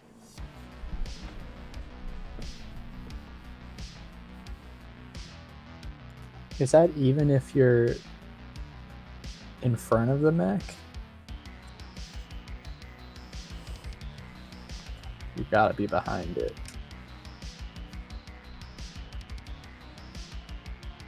Yes, it's, you gotta be behind it, but the thing with how this one interacts is, even if you are 2 spaces away, like for instance, the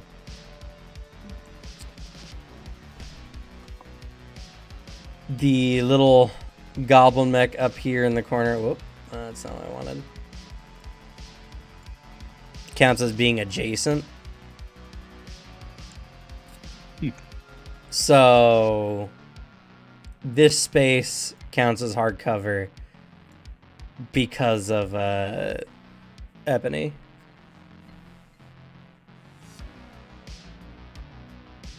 So you can imagine Ebony being actually 2 more squares larger out wide.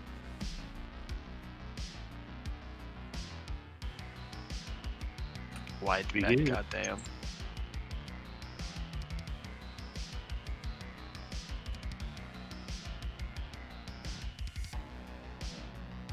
Not that I'm ever going to use cover, of course. You might. Or, I'm sorry, that's not how it works. But the, I was mistaken. But, like, say if Ebony was, like, I'm going to overplace for you a second. Here, even though technically the goblin isn't adjacent, it still counts as hard cover if the bullet would pass through Ebony's mech square. That's pretty snazzy. That's why you get arcing weapons, because they just go over cover. That's true. Oh, Let's just hope your enemies don't have those. Get weapons with reliable damage. It's also reliable and arcing. I don't think that would do anything. Yes, would be. What is it? It's not smart weapons. It's the other one I'm thinking of. I don't remember.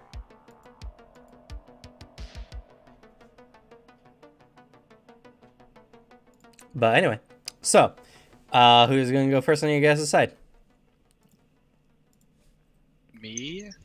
Yeah, I believe we like agreed that. Yeah. Yeah. Okay. Okay. Dropping in. Before I've landed, I immediately start up activate marker light against the front dude.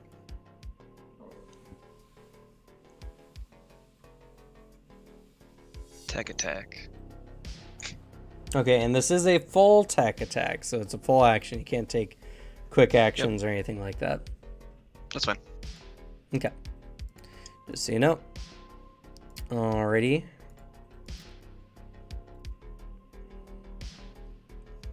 And let me number these mechs off real quick. I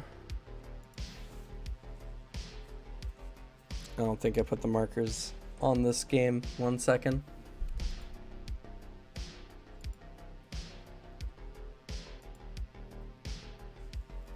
Token packs.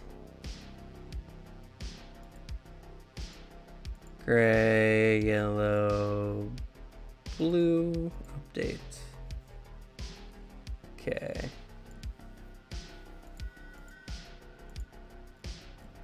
And I gotta refresh my page.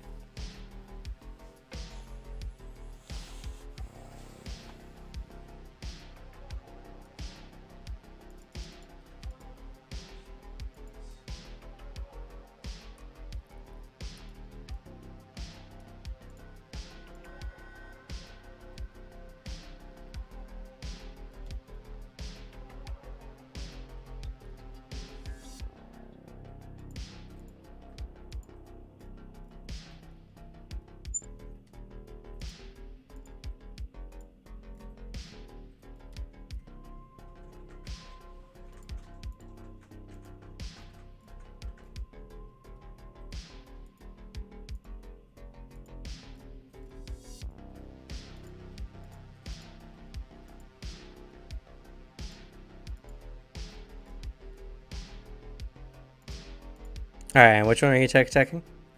The front one. So 5? Oh, I didn't. Oh, I guess I gotta refresh. I didn't see the numbers pop up. Oh, yeah. Guess I'll have to as well on the screen. Twice, because for some reason, whenever I refresh as the GM, it takes me off the player screen despite it originally being on the player screen. Yeah, there's the numbers. Yeah. Okay, number 5, yes. Okay, number 5. Number 5. Okay. And you rolled, that is a hit. I don't think critical hit does anything for deck attacks, does it? Pretty sure it does not.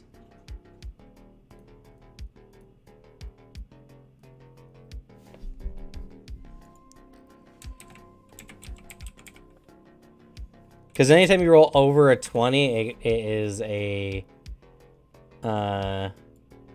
considered a critical. I don't know why this does this. That's not... I don't know. I don't know if I'm the only one who has this problem with Adobe, but I'm trying to click. No, that's not what I'm clicking. What are you doing?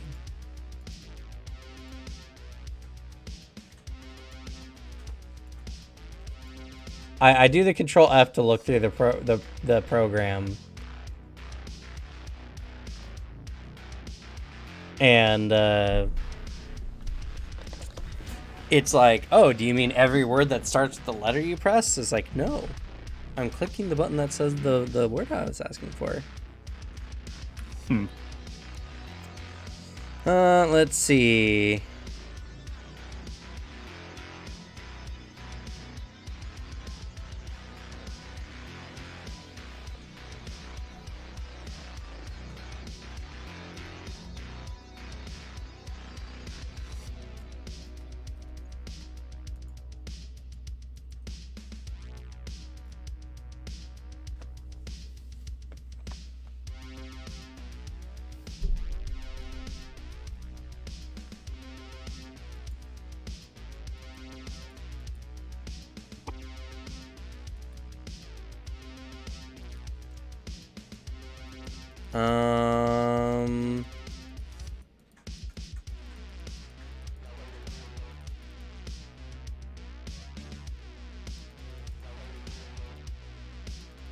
It doesn't seem like Critical is doing anything on tech tax unless you have something specifically that states that it does. That's fine. It takes 2 heat, lock on, and cannot benefit from soft cover until the lock on is cleared. Alright, so it takes 2 heat and lock on, and it can't do what? Can't benefit from soft cover until lock on is cleared. Okay. And now that I've inflicted lock on, who wants to spend a reaction? Only people who have EVAs can. Whatever. I don't know, reactions. Alright, Yes. so you can, when it comes to reactions, you can only use each reaction once between each of your turns. And you can only use one reaction per turn, yours or someone else's. So for instance, if another invigorating scanner came up, you couldn't do it again, even if it was someone else who did it. But you can do this, and on the next person's turn, you can benefit from another reaction, if you so choose. Does that make sense? Yeah. So, unless you have like a reaction from something else, it's just Brace or Overwatch? Yes, standardly.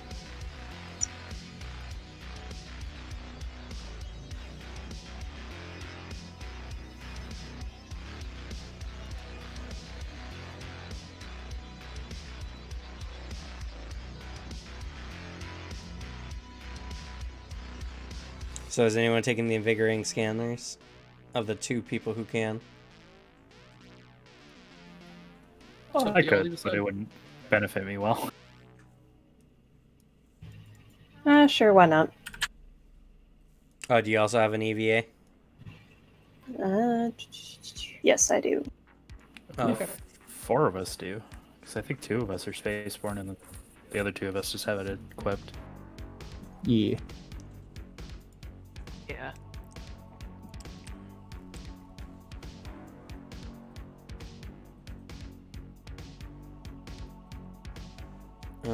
Let's see. I mean, if one of you melee folk want to jump in there faster, because I just got to spend my time for a little bit moving to even get in range. I don't think I'll be able to do anything first round.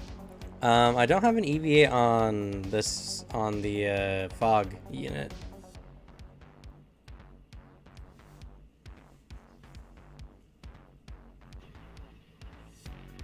Oh, it's not within sensor range for me. No, it's just within my sensor range. Oh, okay. What's your currently equipped systems? For myself, Yeah. I have the EVA module, I have expanded compartment, custom paint job, rapid burst jump jets, and singularity motivator. Okay, weird. I don't have any of those on this on my on the comp con.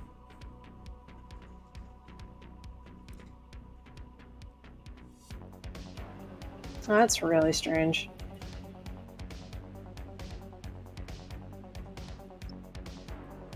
And I do have it set up for, or I did have you send it to me as it should update. But alright, I'll have to just take your word for it and we'll have to figure it out. I can show you. I have my CompCon open if you wanted to turn around. No, that's fine. Just, we'll have to figure that one out. I'd But love alright. to move up to my speed. If no Well, one who's else taking it? wants to. Alicia, do you want to move your speed? I would like to be faster. That'd Okay. be nice. I think you should have it because I have more options for range than you do. Yeah. Yeah. And I have a speed of 4, and I don't know if that's good or bad, but I It's don't not think... good. Okay, yes. Speed, please. It's Like, man, my speed is 6. I would say 4 is moderate. It's average. No, at 4 is best. slow. 5 is the average speed. Oh, oof. I don't know. Yeah. The Barbarossa moves at a 3. Yeah, the That's a Barbarossa is slow mech. slow. I'm gonna have to reload. Yeah, I just see your arrows going all over the place. I don't see him at all. That's the funny part. Okay, who's taking this? Alicia, go. Destroyer. I think Alicia okay, would be yeah. the best for it. Then go. Move. 4 space. Get out of here. Okay. And any movement, anything else? Countless? Nope. So at the And end of my turn, Remember, Alicia, that this is hardcover in the middle that you can hide behind. I disappear from sight.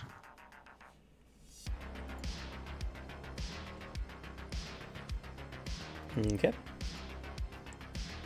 I believe I asked this already back in the one shot, but I've forgotten. Are you saying that my reaction to declare a critical hit on my lock-on target a hostile action? Let's see. Till you leave the cover, take damage, attack, force a save, or take any other hostile actions and effects. And what's the effects of the lock-on? Additionally, once before the start of your next turn, when an allied character hits your target, you may declare as a reaction that they have hit a weak spot. If it wasn't already, the attack becomes a crit.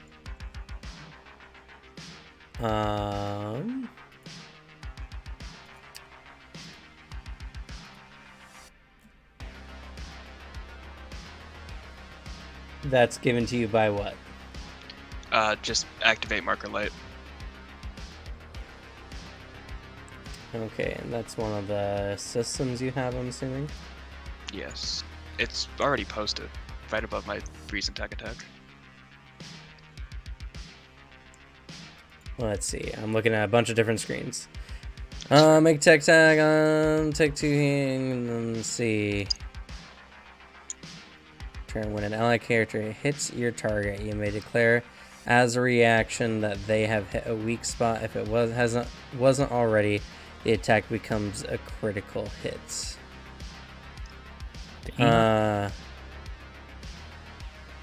I'll say it doesn't. It wouldn't count as a hostile action. You're not doing anything technically. That's fair. Sweet. That's weirdly written, but you know, that's just how it is. Yeah. Because consuming a lock-on is technically the person who uses it, so. Uh-huh.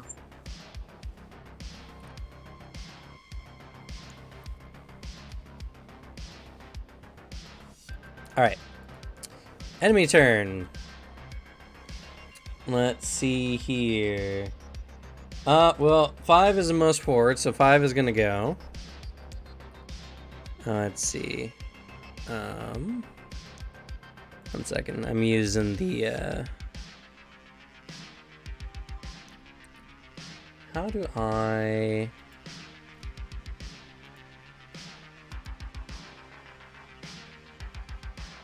There you go.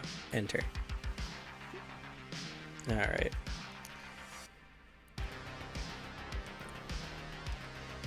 It's gonna go. It's got lock on at the moment. It's gonna move. And as they're approaching, you notice that these small assault mechs, these are not Lancer units. These are like small powered suits. Well, small, they're size 1. They look rather ramshackle and crudely put together.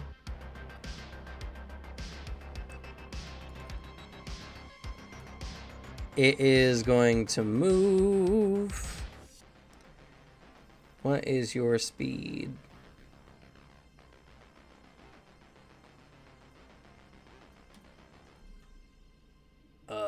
What is your speed?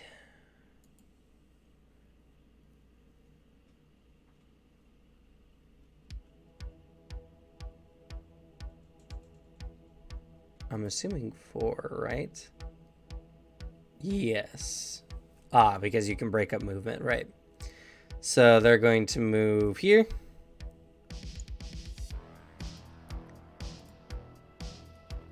And they are going to, let's see, as they're coming up.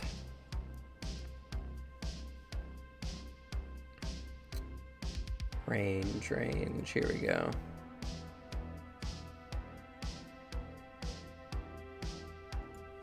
Alright, and then do you only benefit from cover when you're adjacent to it?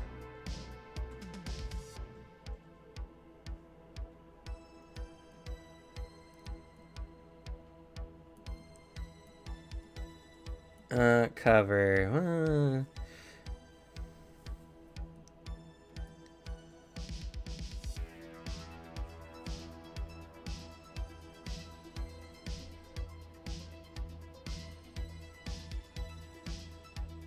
Ah, okay. So you only benefit from soft cover if you're adjacent to it or in it. And you only get the benefits of hard cover if you're adjacent to it. If you're more than a space away, let's see. If they're obscured. So if the line goes through the hard cover, but they're not adjacent to it, they get the benefits of soft cover instead. Good to know. So this assault unit is coming up, and if it wanted to shoot the Caliban, it could, but Alicia would benefit from soft cover from that, so it's going to shoot the cleric instead. I haven't even done anything yet, and I'm already dead. Oof. It'll be fine. Let's see here. And what is their attack? That gun has a range 10 though? That's crazy. They're using a heavy assault rifle. Oh, attack bonus is +1. Okay. My gun has a range 10. I had a range 10 and 2 range 15s. I guess that's fair. And I think, right, normal shooting is just a quick action? There's the skirmish, which allows you to fire from an auxiliary mount or a main mount, and then a barrage which allows you to fire from all mounts or one heavy mount. Oh, with 2 weapons, so like you could attack with like an auxiliary, a part of a flex, and then a main mount, and then an attack with like all auxiliary stuff.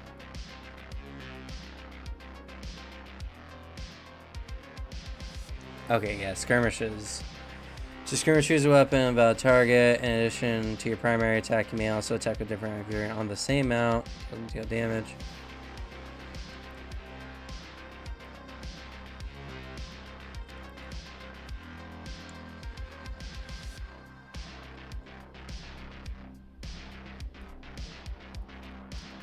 And can you only take 1 skirmish per round?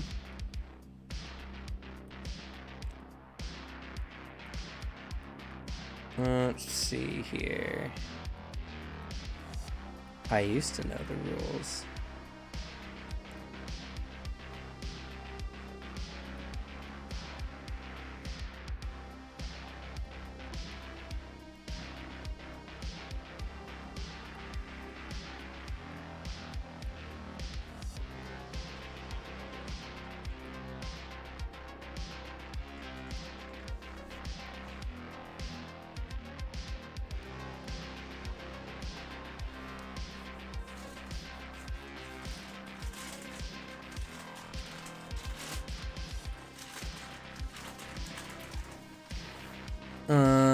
Let's see here.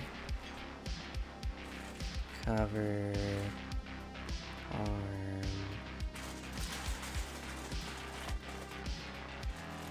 Cannot perform the same action more than once in a turn. Okay. So if you do a skirmish, you can't do then another skirmish. Unless you overcharge. Unless you overcharge. Yeah.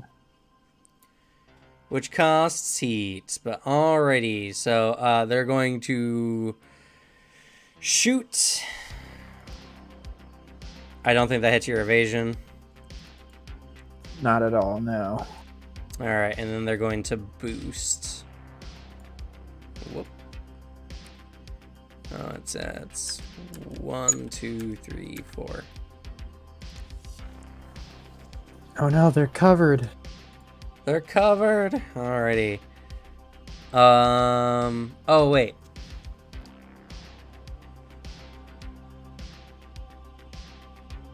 Oh well. The assault rifle is a reliable weapon. So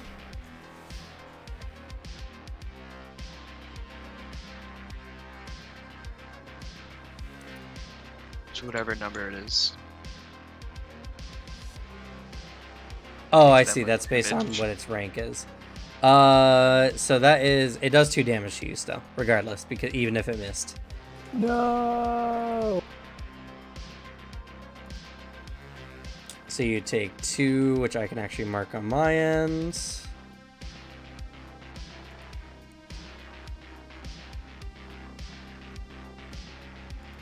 Alrighty. A 2 HP. And then it boosted.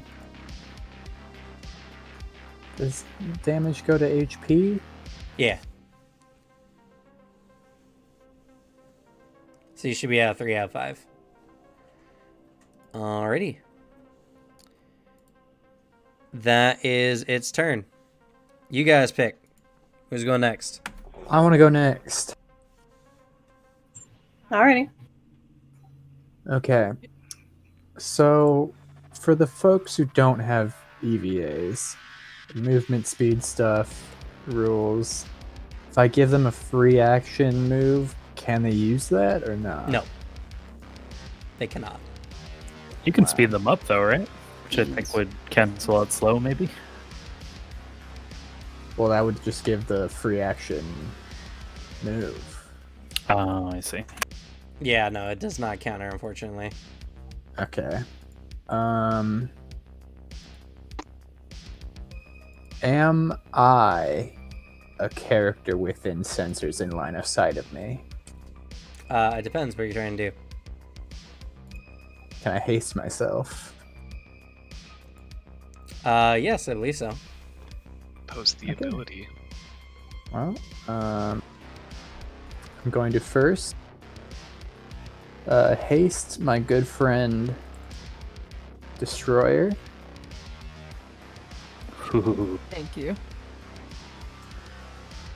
I am then going to. I can do these actions out of order, right? I can do one quick action move and then another quick action. Yep. And you don't even have to move your whole move. You can move partial of your move Okay. before or after. Then I will move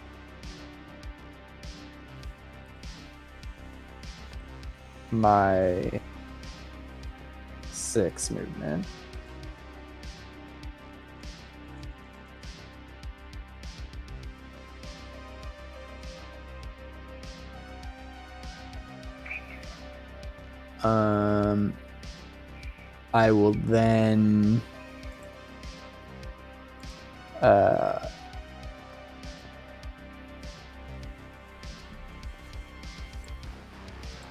I will then use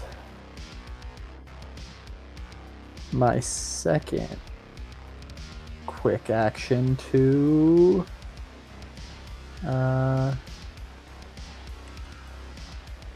Skirmish. no, I want to slow this guy. Oh, okay.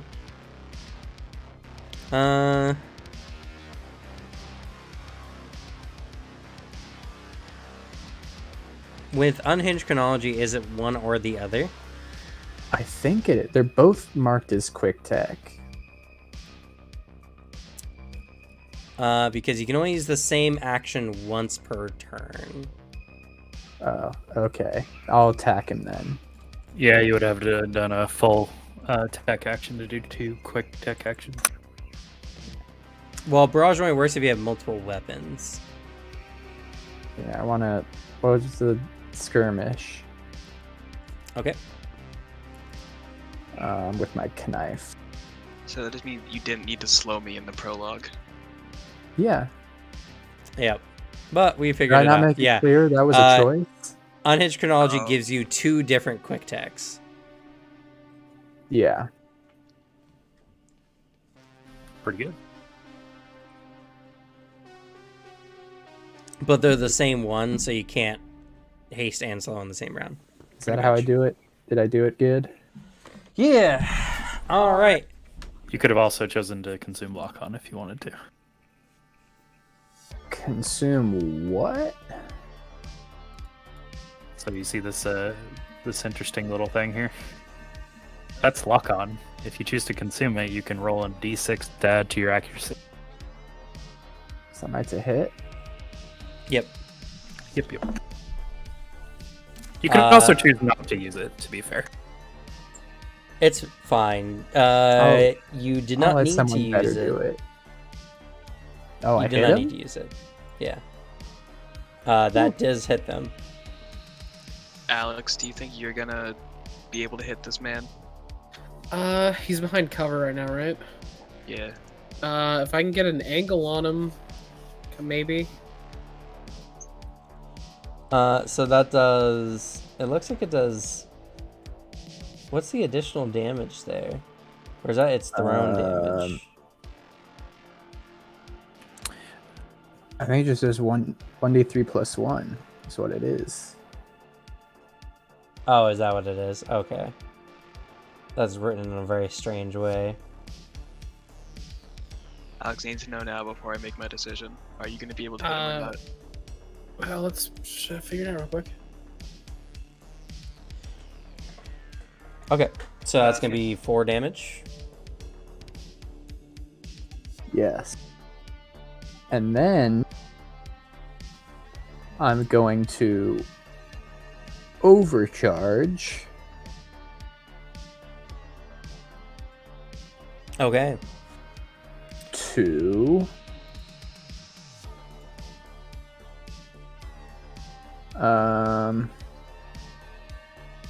Now I'm gonna slow him. Still same turn, so can't use the same action. Overcharge says you can use the same action. Oh, does it?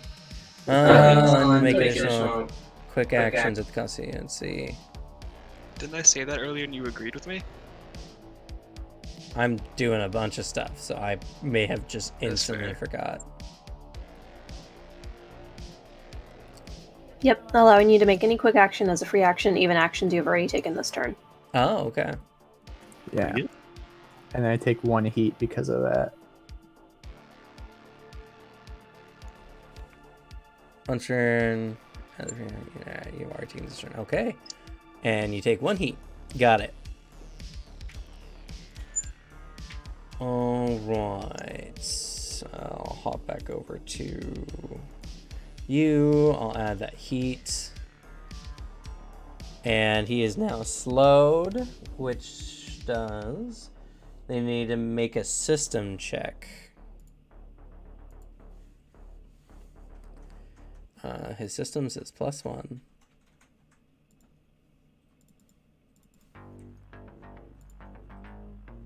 And what's your save? My save. My save target is 12. 12, so he succeeds. Oof.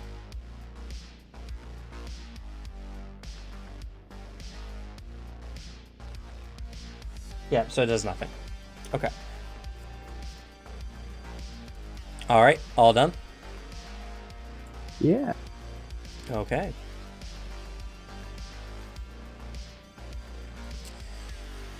Alrighty. I'll end your turn here. Sweet. Next up is going to be number 2. Number 2 is going to move. 1, 2, 3, 4.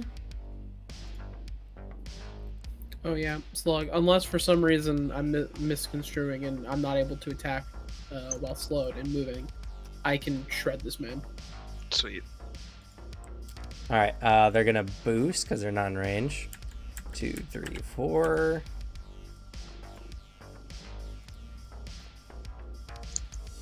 This is number 2, right?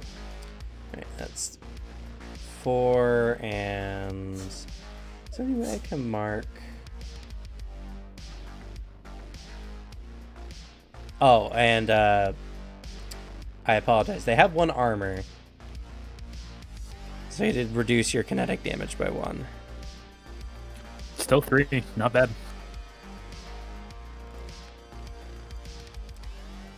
Are there no like actions here? Oh, I can mark. Oh, interesting. I did not know I could do that.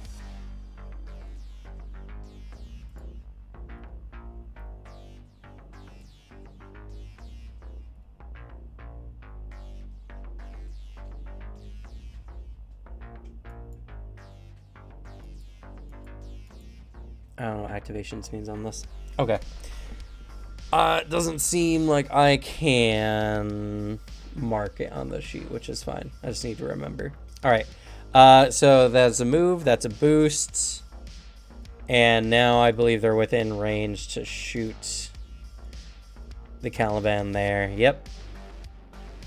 So they're going to shoot you, Alicia. Or Destroyer for... Let's see. Does that hit your evade?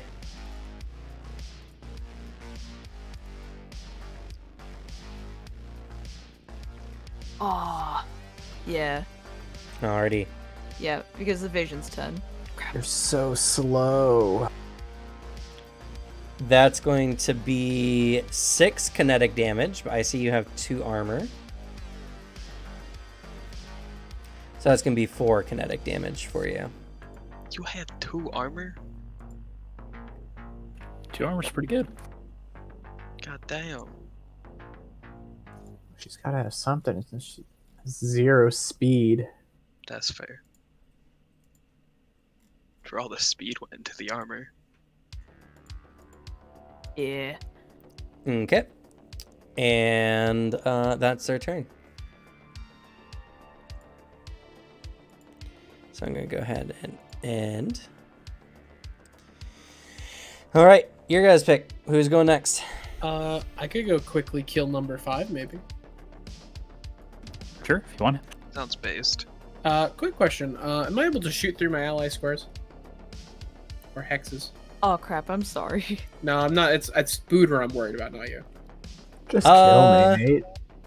Yes. Hi.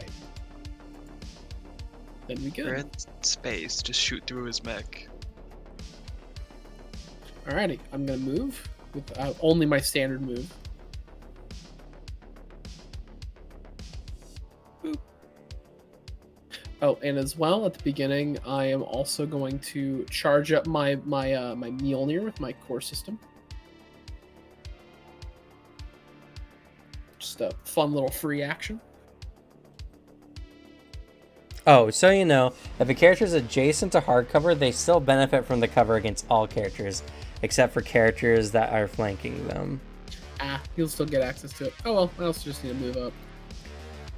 But now that I'm in range, I'm going to make a quick little barrage. And I'm going to shoot with 2 of my hand cannons. Would you like to consume lock-on? I would, in fact. Anything gotta do on my end to consume lock-on? Other than just declare. Alright, cool. Add an accuracy at the top of your sheet so it rolls the accuracy. That's it.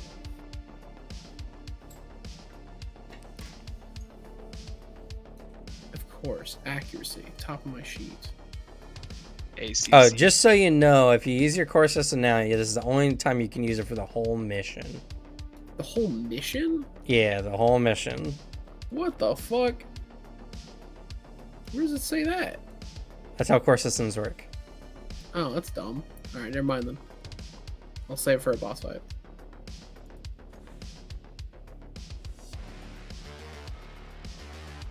Oh, there we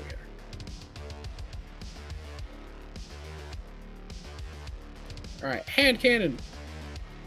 And with the consuming of lock-on, they also get hit by an autopod for 3 kinetic damage. As they are within 15 of me. Did I roll a 1 or a 6? Yeah, you rolled a 1 and a 6. What? And then you Is have a that plus still- 1. Does that still hit their evasion? That does hit. Holy shit, Alex, you've done it. You hit a weak point, it's a critical. As I spend my reaction. Okay. Let me double check a reading of something. Because I want to make sure I do have to change my Roll20 talents. Because I'm pretty sure, sadly, I'm not going to get the max damage I could deal. Because I think it's only if I roll a nat 20. For what? My brutal tag. Oh, Yeah, your talent. Yeah. Yeah. And I rolled. It's only when I roll 20. I deal maximum. Oh. But Yeah, hey, it's fine. It just means you roll double damage dice. Oh no, they would roll instead. Oh, you roll your damage twice and take the higher result. Alrighty. How do you roll damage on this thing? It's been a while. Oh, I'll just roll d6s. Oh, I'm sorry. You roll double the dice and you take the 2 highest, or however many highest, for the attack. So I'll roll 2 d6s. So my guns just do a d6.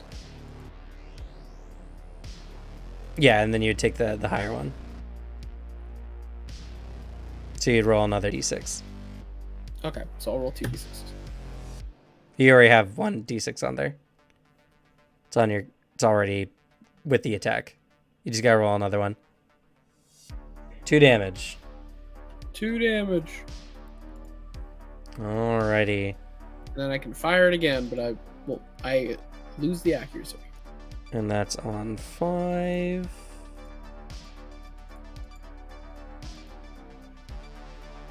Alright, it takes 1 damage because it has armor. Unless you have AP.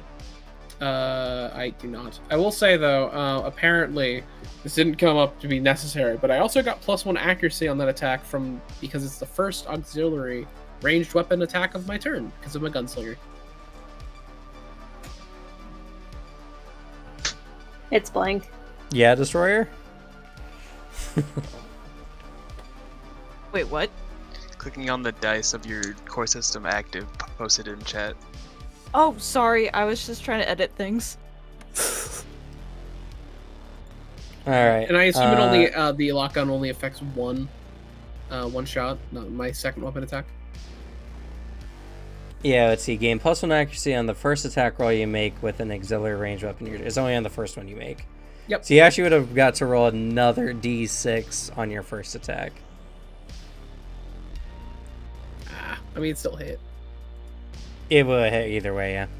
Yeah. So. All right, next attack. Next attack with what? You got my other hand. Oh, are you full? Are you using a barrage? I have 4 hand cannons, and yeah, I barraged.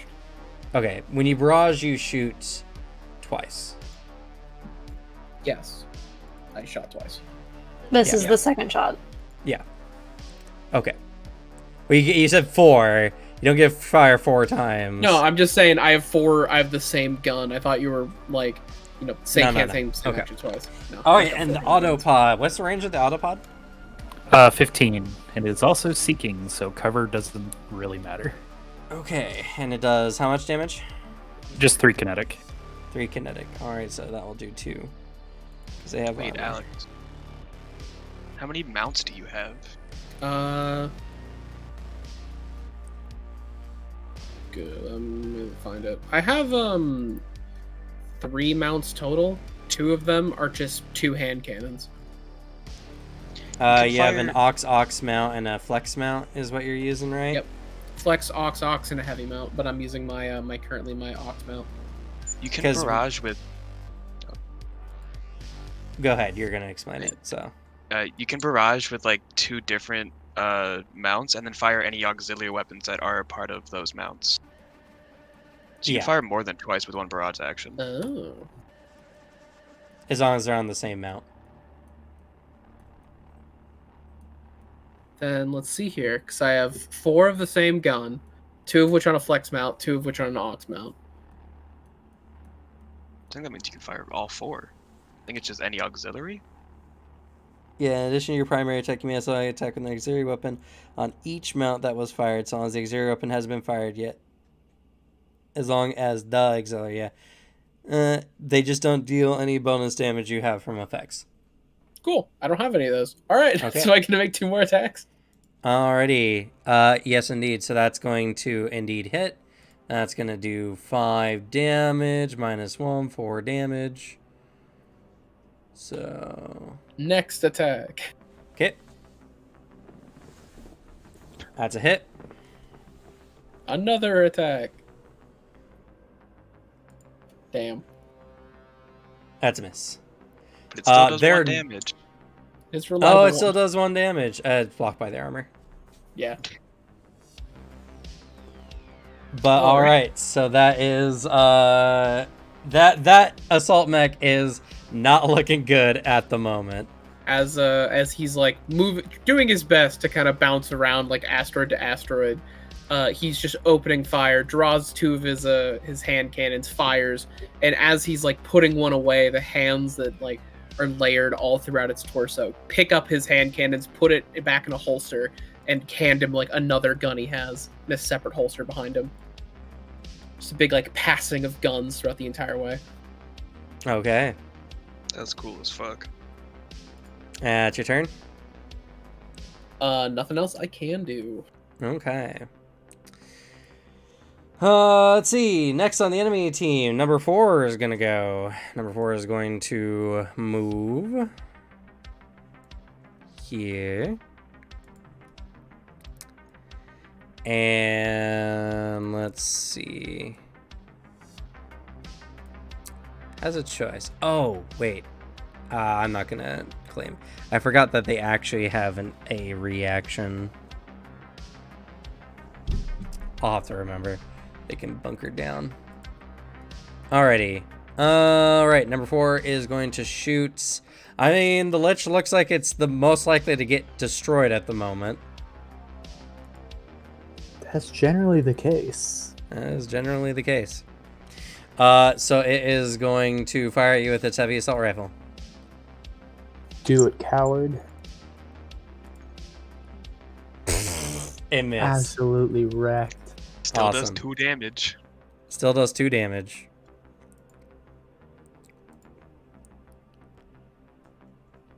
Sitting pretty at 1. 1 HP, baby. That's all I need. And then it's going to boost. It's going to boost. Whoop. Over here. And that's its turn. Easy peasy, lemon squeezy. Alrighty, your guys' team. Who wants to go next? Do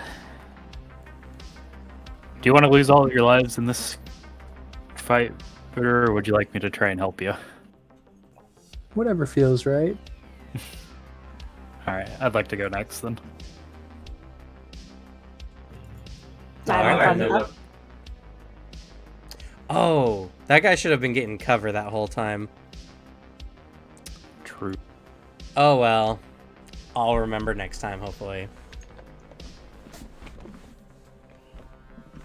He won't survive to try it again next time. Alright, I think I will take the full tech action, which will allow me, I can choose and perform 2 quick tech options. Okay. That's my first one.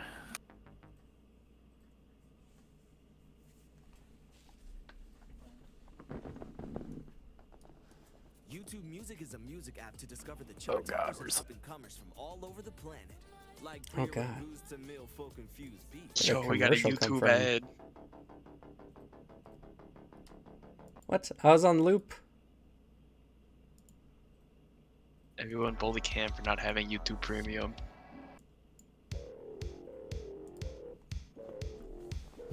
Oh, First, I'm going to do construct other false idle quick tech act.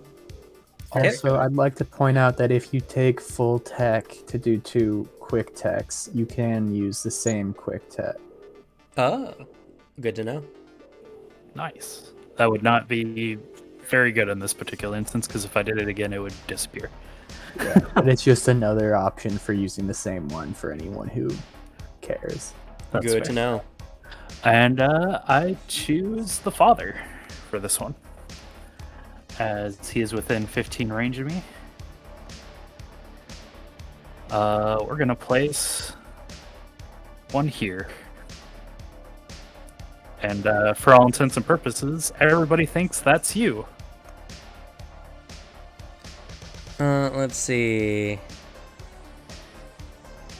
I guess they do. They must make a system save, admittedly, before taking any hostile actions against him.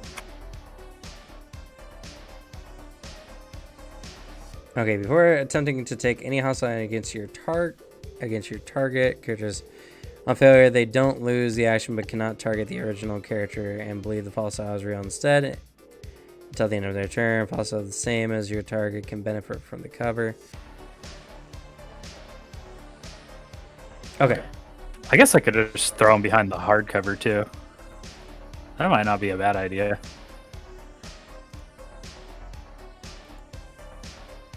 It's whatever you want. Sure.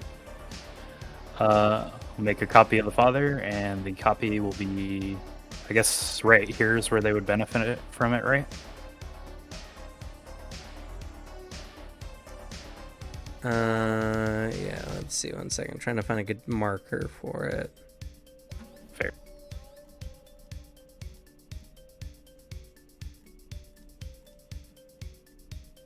It looks the same no matter what. Alright. I'll use this one.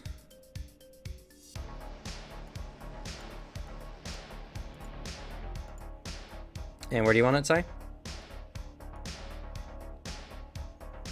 Right there. Make that a little smaller.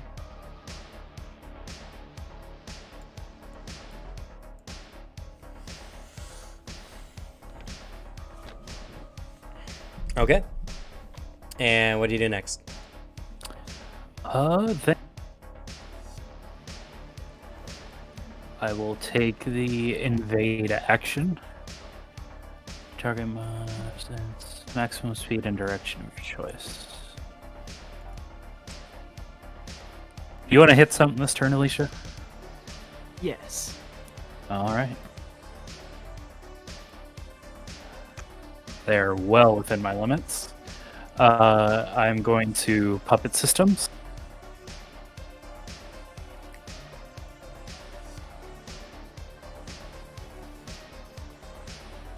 Okay. Let's see. I think I just need. I guess I just need to make a tech attack on them. Yeah, you make a tech attack. All right, and they have no cover benefiting from now, so I just get straight accuracy to this due to lethargy code. Let's go. What's lethargy code? It's a system in my all goblin mechs. If I make a tech attack, I actually get accuracy to it. Oh, invades are also cool because they also apply 2 heat. Oh, do they naturally just apply 2 heat? Yeah, if you look at invade. Oh, that's sick. To invade, make a tech attack, line of sensors and line of sight. On a success, it takes 2 heat, and you choose one of the invasion options available to you. Alright, so it does how much heat, sorry? 2. Or I guess that's based on your code. Or on your tech attack. All invades just do 2 heat as well as other things. Yeah, they gotta beat the gotta beat their E defense. Yeah. Oh, yeah, I see. And that's number 2, right? That's critical, I believe. Okay. And that's on number 2, correct? Yeah. Okay. That's 2 heat. And now, my target moves its maximum speed in the direction of my choosing. Okay, its speed is 4. Right there. And now it's well within the limits of my Caliban friend. Thank you. And that's my turn. Unfortunately, didn't do a lock-on, so I can't do a free lock-on this turn. But I set stuff up. That's fair.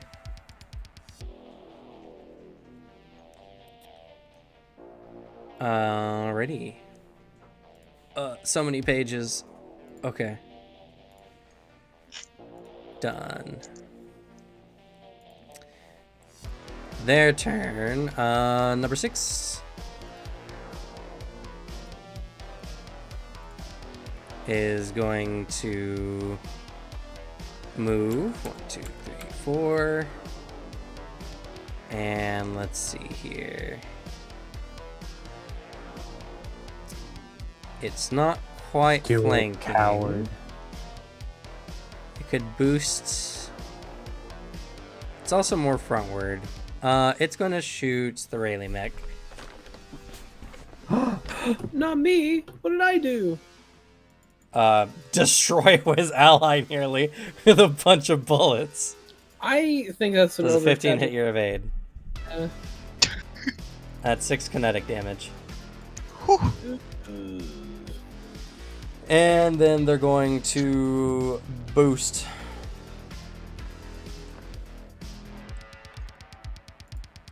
Alrighty. Your team. I guess that just leaves me. Well, I think Alicia, you and Alicia and Ebony hasn't gone either. Did you want to go hit something, Alicia? Yeah. It's just that everyone has been buffing Alicia this entire time. So, I'm fine with Alicia gone. Kick its ass. Go on. Yes. Can I move 2 spaces then shoot it with my shotgun? Yes, you can. Hell yeah. Knock him out to deep space. Go, tiny man. Yeah.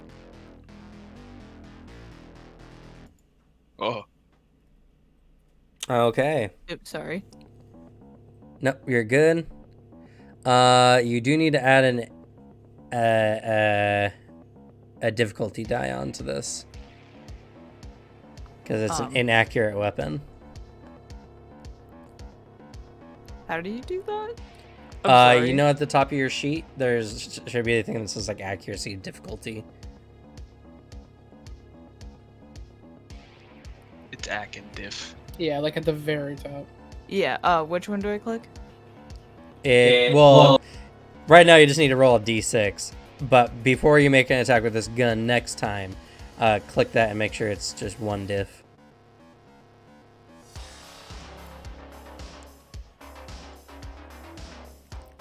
Oh, okay, now I roll d6. Yeah, just roll a d6 and get subtracted. Oof, that's gonna miss. Oh man. All right, you still have 2 more squares you can move. Oh, sweet. I'll move one more, and can I knock it back? Let's see. I think you can actually. It does say in its thing. After any attack with this weapon, you may smack an adjacent character with the button, dealing 1 kinetic damage and knocking them back 1 space. That's only when you're adjacent to them. Ah. When you make the attack. But you can ram them. True. That is one of the quick actions you can take. I can't resist it. I gotta do it. Okay. Alright, you're going to make a melee attack. So you can just roll your grit. Unless you have a bonus to melee attacks somewhere, somehow. Which you might. I might. Let's see here. What skills do you have? Oh, that's Let's a see. natural 20. And you're still rolling with difficulty for some reason. Oops, I accidentally Yeah, activated you gotta remove it. That's gonna make it a crit, which I don't know if that does anything on a ram. You do have Juggernaut. Let's see. If you had boosted, your ram would have done more. It's all good though. Oh. Let's see. Oh, you only get a bonus accuracy on melee attacks with a main melee weapon. Okay. Alright, so ramming. When you ram, you make a melee attack. Oh wait, it might be a feature of your mech.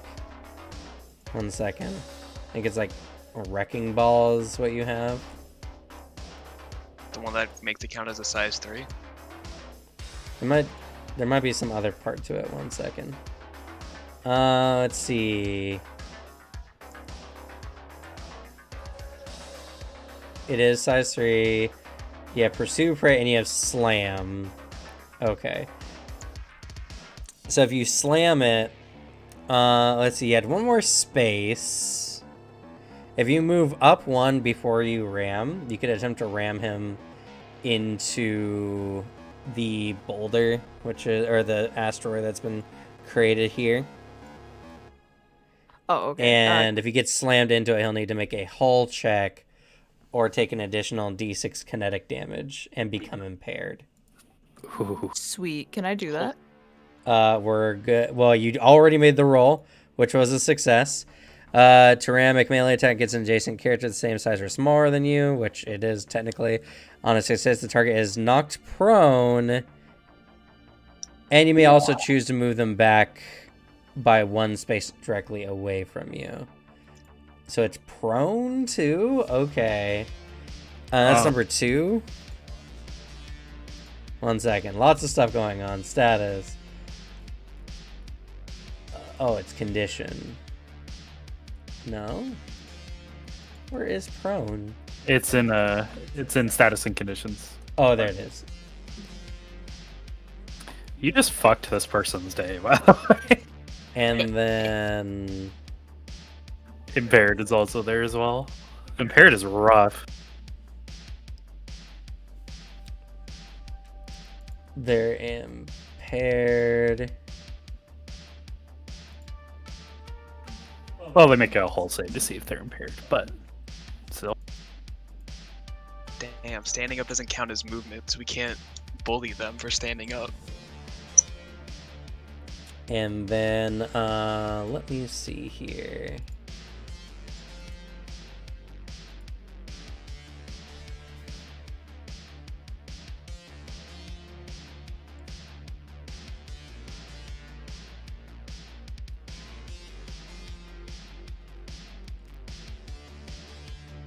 Damn, okay.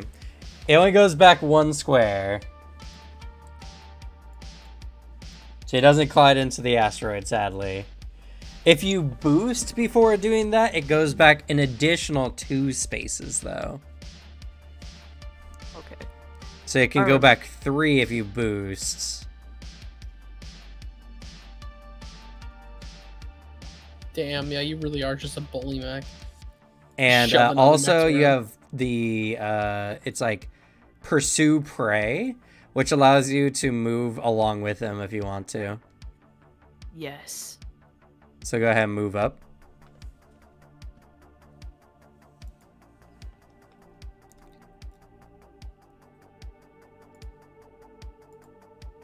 This movement is part of the same action, ignores engagement, and doesn't provoke reactions. Holy shit, Pursue Prey is good. Yep. Okay.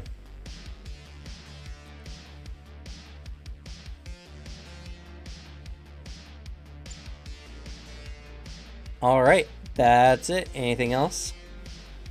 Oh, you have a decent heat capacity. You could overcharge you want if you want to blast him with your shotgun again, or ram him again. Oh man, this is a hard decision.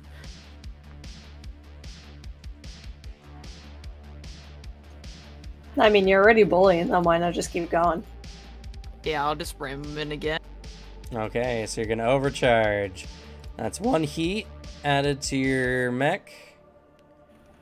And you need to make another melee attack. Did the boost do anything besides add to the range they could shove them? Yes, it would also give an accuracy. You could do your free action boost with the haste that you have. True. Oh, do you have a free action haste right now? Yeah, I have I forgotten. hasted.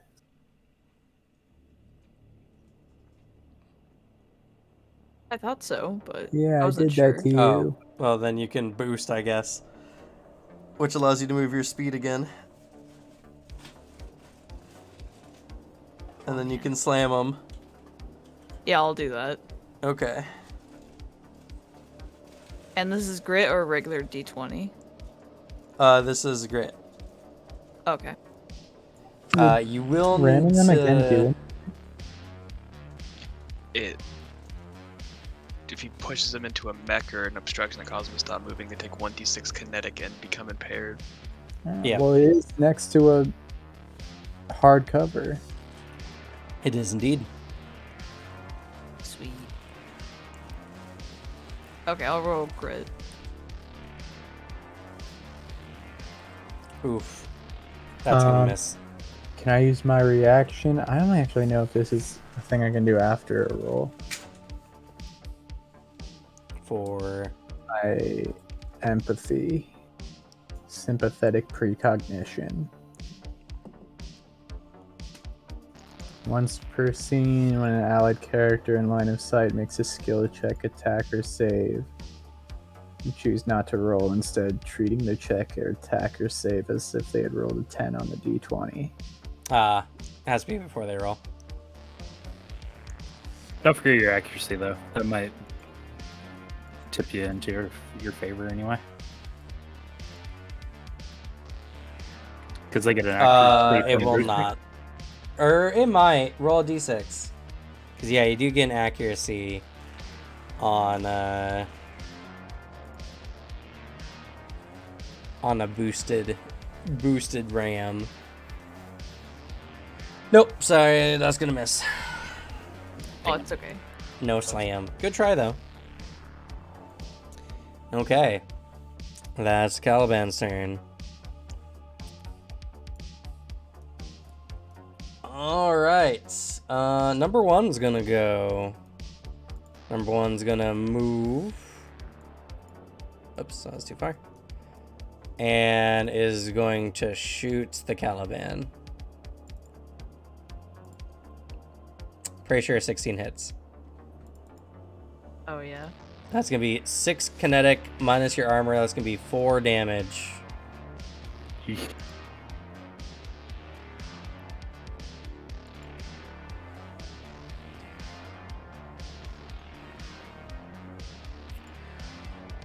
Let's see here. Then it's going to boost and go up here.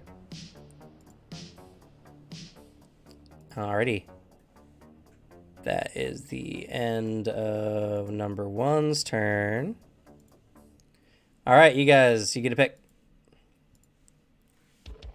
Fog or Ebony?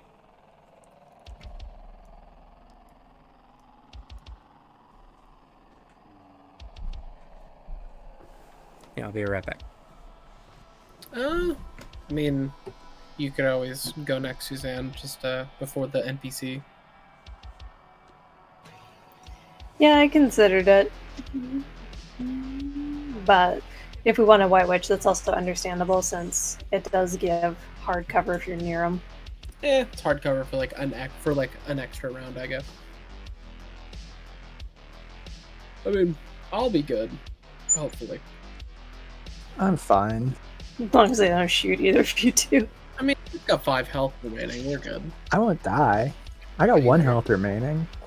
And you have your structure. Booter also has a buffer. I got a lot Yeah. of buffer. Well, if I do, which one do we want to target? Because I know my toss was between 2 or 5. I know 5 currently has cover right now. 5 is going to do some... is very close to dead, so if you do something to 5, it'll be a confirmed kill. And then 2, you would have the advantage because they are prone. You would get accuracy. Okay. I did have one question for Cam, and unfortunately he walked away, but I can teleport when I move, but it doesn't say how far. So I'm assuming it's the same as my core system, but I can't find it in the compendium anywhere. What's it based on? Is it just a system you know? It's a core system. I think that's just so it doesn't trigger reactions. You teleport when you boost or make a standard move. Oh, okay. I think it's just so it allows you to ignore terrain and stuff. Didn't you And, say you just could only use Probably it? just your movement. Didn't you say you once can only per- use it once per mission? Yeah, core system's going to be used once per mission. So you will lose that for any other encounter. It is for the rest of the scene. The core systems, at least, you can only use once. Once per mission. Yeah. You get it for the rest of this scene, but if you guys have another encounter before you finish the mission, you won't be able to use it. Okay. You want to waste it on these chumps? I'm saving my Thunder God, my Mjolnir, for a boss, so I can just shred them. Fair. Alrighty. Then guess I will be going next. Okay. And I would like to barrage. Okay. Who are you going to barrage? Let's start with number 5. Okay. It will get hard cover from you. Unless you have a way around that. I honestly do not. Not without going behind them. Well, what weapon are you using? I'm using my Nexus. Let's see. It does have the smart tag on it. It just means it targets their E defense instead of their evasion. Which could be really solid, to be Yeah, they'll still benefit from the cover regardless. Yeah, we'll still start with 5. Okay. That's going to be 2 difficulty added on to your attack.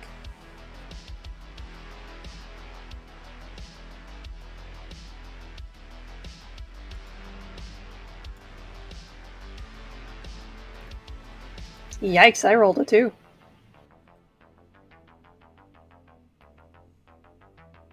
That still hits, it looks like. a negative 2 hits? Yeah. Oh, I'm sorry. I was getting the range confused. I see. That misses. You rolled a... you rolled a 2 and then you got a negative 5. For a split second ago, man, their E defense is shit. Yeah, like it's so bad. Like, yeah, my armor quality is like a -5 actually. I just absorb attacks. Yeah, you It's can just like hit crazy. me without rolling. Like if you just think about hitting me, I'll take damage.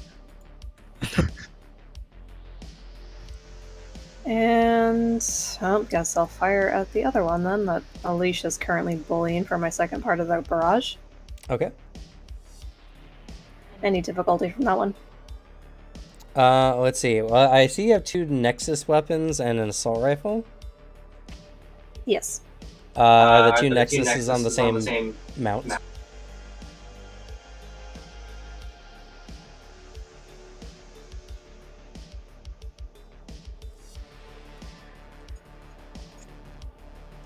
Yes, they are. Okay. So you gotta fire at the other ones as well, since all auxiliary on the same mount fire. Oh no, I do know. I remember that.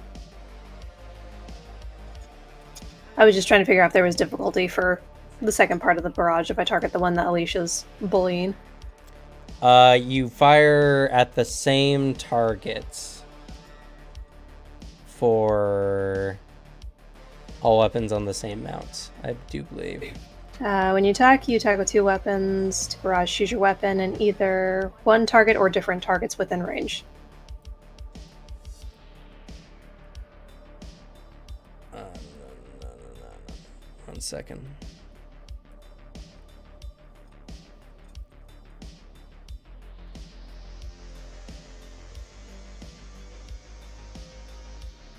Choose your weapon either. That weapon mount targets the same target. Each mount, though, for the 2 weapons for barrage, can hit different targets. Okay.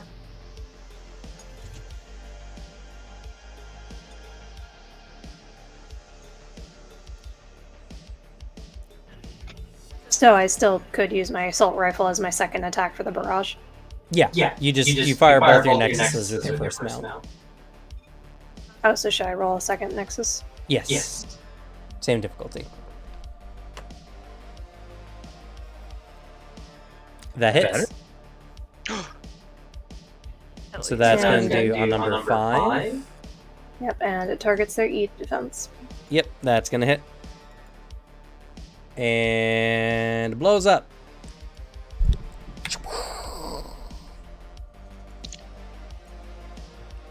Alright, and then the assault rifle on the one on Alicia. Number 2. Yep. I You forgot do to not figure need out that difficulty. difficulty. Which is good because that was a 6 difficulty. You also gain in accuracy because it is prone. Yep. Which won't make a difference. Oh, your weapon's also reliable. It's also smart. What? No, it's not smart. I figured out what happened. Is that tag was added when I picked up the other mech for the upgrade. And that was one of the tags I did not remove, but apparently it has a feature that makes all of my weapons smart. Whoa. Ah. That will be cool eventually. But alright. If I choose to go for that one. So that will be 3 kinetic damage minus armor, so 2 kinetic damage on 2. And then I will move. Okay.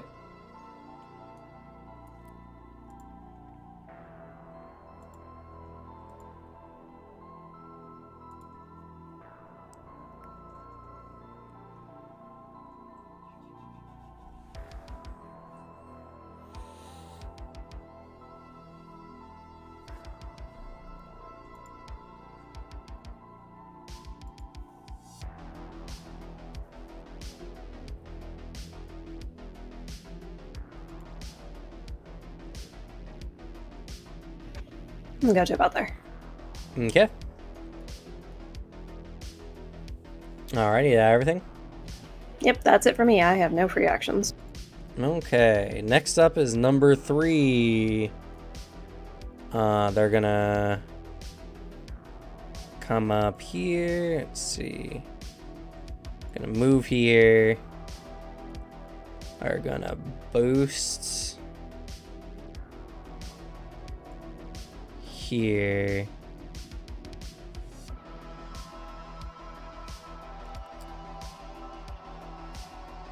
That's so close, but you're still technically getting cover from them.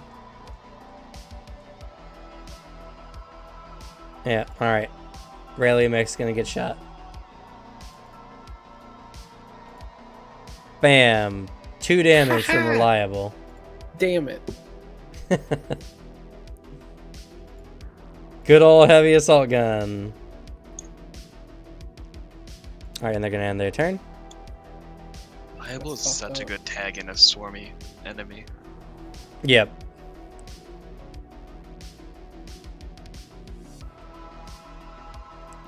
Alright. Oop, that's not what I wanted. That's it. Still turn 1. Yeah. Well, we're learning the game. You know. We're learning the game, and we have a lot of people on the board right now. That's true. To be fair, the enemy turns go really fast. Yeah. Alright, Ebony's turn. What would you have me do? Well, like, moving next to me could be kind of good. You know, Yeah, go I need some cover. go guard the others. Or the ones getting shot. I'll go provide cover. Alright, Ebony is gonna move. Ebony has 6 move. Pretty good. Let's see here. That's 1, 2, 3, 4, 5, 6. Yo. Providing that cover. Oh, I have armor. Oh my Oh. god. How much armor do you have? 1. Then get back 2 HP. Yes. Actually, 3, because the first attack I took. Correct? I took 3 attacks total, I believe. No, wait, no, I didn't. I took 2. Oh, I totally forgot. Ebony has another feature that I totally did not remember. From House Guard. So if you're at least within 2 squares of Ebony, you also just always benefit from light cover. Yeah. Oh. Damn.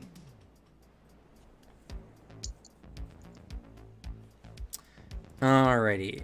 And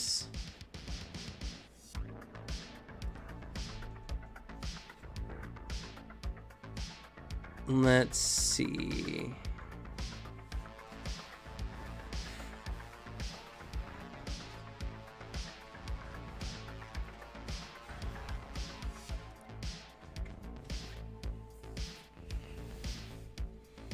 All right. Ebony is gonna do Prime Camus's Razor.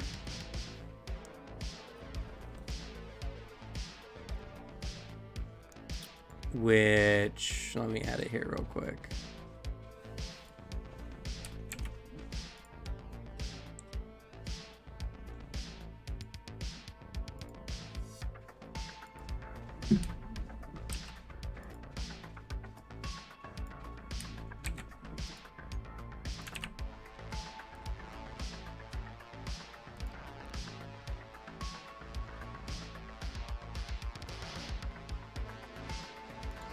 Okay. And then I need to add the reaction.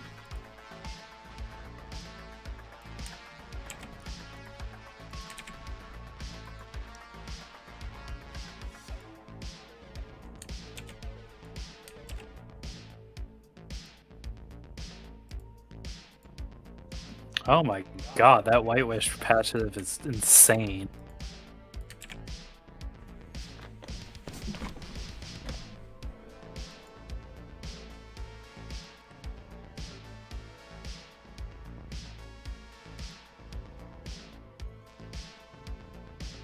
Alright. I think that's everything. Let's see. Okay. And then...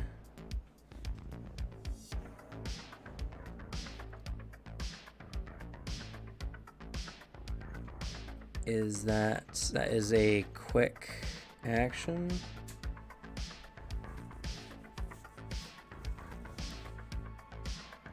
Okay. Can't do that. Ebony is gonna boost. Let's see. Yeah, they'll provide you both cover.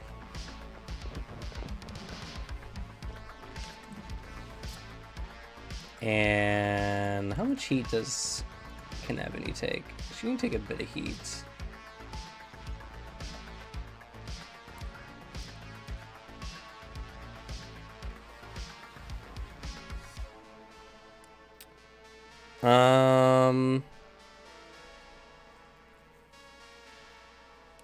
Yeah, you know what? Ebony is going to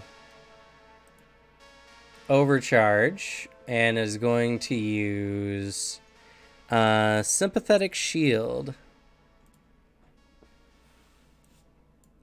and is going to target the Lich. Hey. Oh wait, this is a good thing. Oh, you just...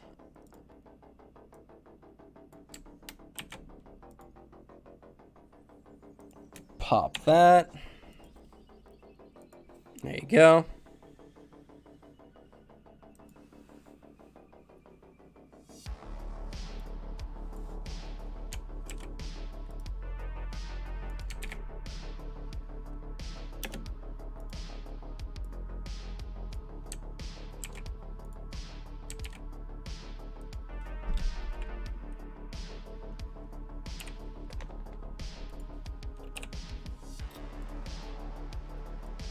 Let's see.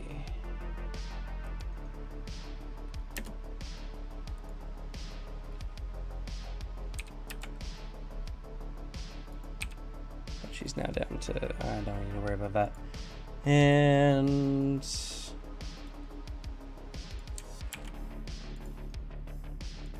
okay. There you go. So does that all add? It does. Okay. So you gain an overshield equal to 5. This is just like temp HP. Let's see. I'm actually not 100% sure.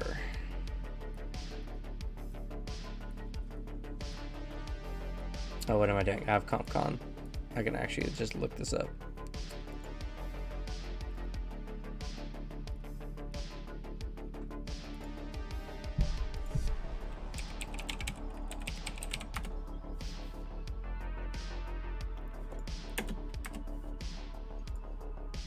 Or not.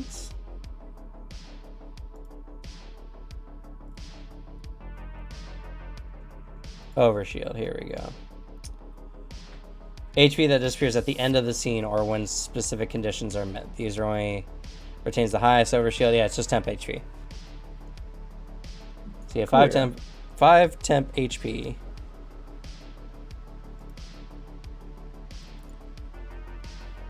Okay. And Ebony's done.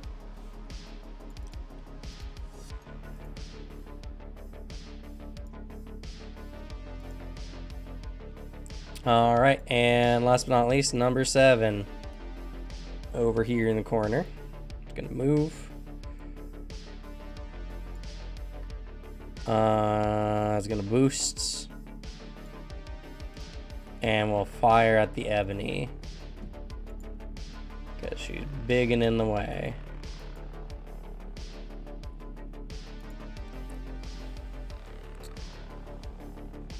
And let's see here. Does Ebony not have any shield or armor?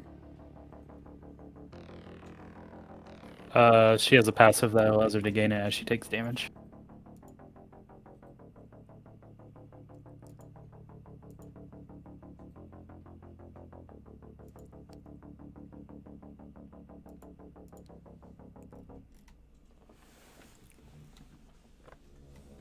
Oh, the Pharaoh reactive armor. Hmm. It's a core system ability, though. She has to activate it. Does she? Because the protocol part is on the active part of it. Oh, maybe. Oh, yeah, I guess so. Gain +1 armor for the rest of the scene after taking damage. Okay. Then, nice. Alright, so. It's going to be against Ebony. Bam. Is that going to hit Ebony? No. Ebony actually has a higher evasion than that. Nuts. Alrighty. Well, that's the end of their turn. 1 round of combat done. Yeah. Woo! End round. We did it. Spend another hour on round 2, baby. We can do a little bit more. All right, you guys get to go. Who's up? I have a pretty quick turn, but unless anyone has anything proper, I'm probably gonna be taking the same turn again. I got a little combo that I gotta do, but I can deal some damage to number 4. Yeah, sure, go ahead. Because mine's pretty much like Slug, going to be a repeat of my last turn. Same here. Alrighty. I kind of want to do a thing. My thing might determine if you keep going for them. I mean, hey, then go right ahead if it's gonna alter my shit. Okay. I don't know how much this is gonna do, but if I can go to see. Let's see. So I'm going to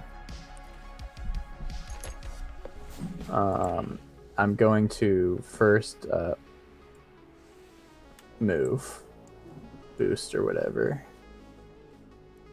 Well, boost is a different action, so you got your standard move and boost. I'm gonna move. Okay.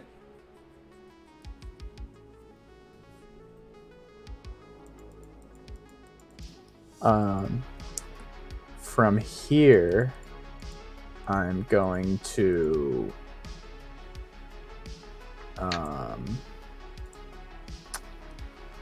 Oh, I'm sorry. How did you move? Because you might engage. You might engage with an enemy, which stops your movement. Oh. Unless you teleport. Because you were here, right? No, I think I just regular moved. Let's see. You'd have to end here under the rules of engagement. Okay. Can I use my Spaceborne EVA to boost further? You can move again. The thing that happens is once you've engaged, I'll read it real quick. Engagement. If a character moves adjacent to a hostile character, they both become engaged. Or they both gain the engaged status for as long as they remain adjacent to one another. Range attacks made by engaged characters receive a +1 difficulty. Additionally, characters that become engaged by targets of greater size during their movement, by targets of equal or greater size during their course of movement, stop moving immediately and lose any unused movements. After you become engaged with the character, you may further make move actions as normal, and moving into another adjacent space does not stop your movement, though beginning a move within a character's threat may provoke reactions such as Overwatch. Okay. So you can boost again to keep moving until you engage with another enemy. Okay. I'm going to, from here then, use my Wandering Nightmare.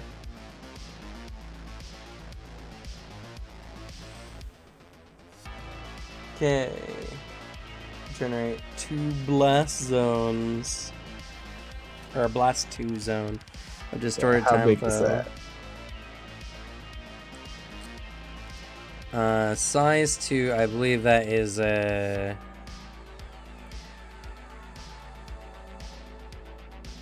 it's the size of Verity.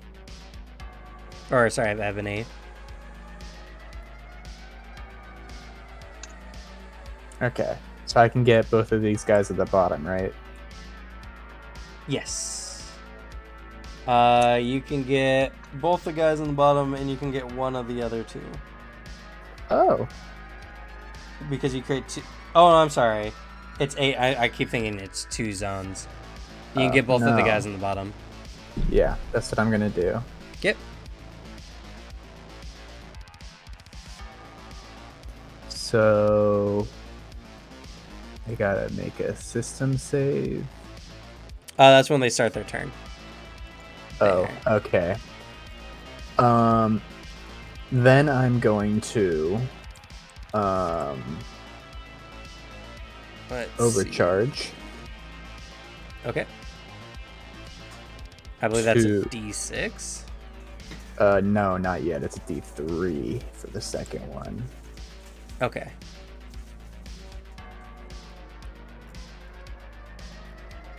There's no D3 here.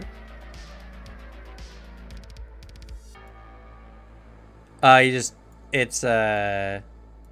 think you can make a D3 actually, can you not? /R/roll 1d3. You just type that in chat. Yeah. Or bracket 1d3 bracket.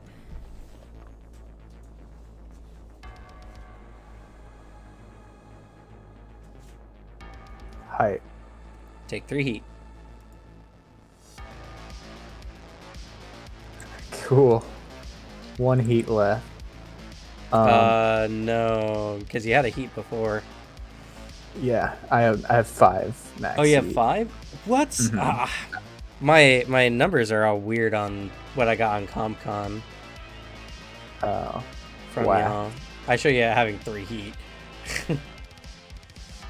And then from there, I'm going to overcharge to move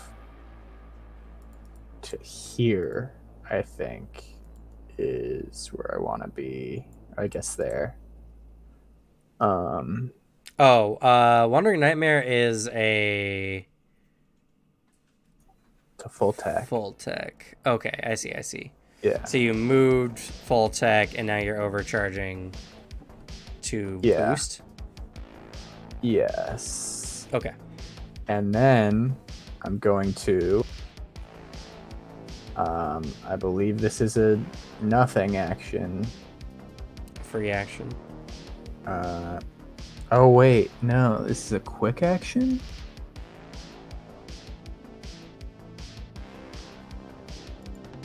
Yeah, I guess this is a quick action, so I'm not gonna move the second time. Okay. I'm just gonna self-destruct right here. What? I'm gonna self-destruct. Alright, 1 second. Because I don't think self-destruct actually counts as taking damage. No, I don't think it does. I initiate a reactor meltdown, and then at the end of my turn, At the end of your next turn. no. At the end of your next turn. At the end of my next turn, or at the end of one of my turns that. Only 2. Well, that's whack. Okay, I start self-destructing. Did you have to set down your soul jar or something? It automatically happens at the beginning of Oh. Booter's turns.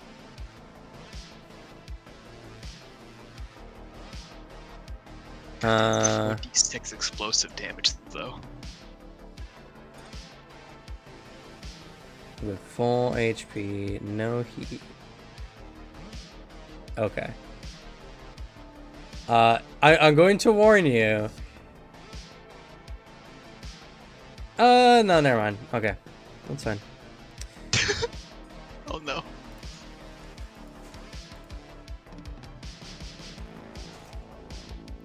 Let's see. Bomb. There you go. All right. Yes, Panache. Good. You done? Yeah, I think so. Okay. And self-destruct is a quick action to start? I guess so. You can self-destruct as a quick action, initiating a reactor meltdown.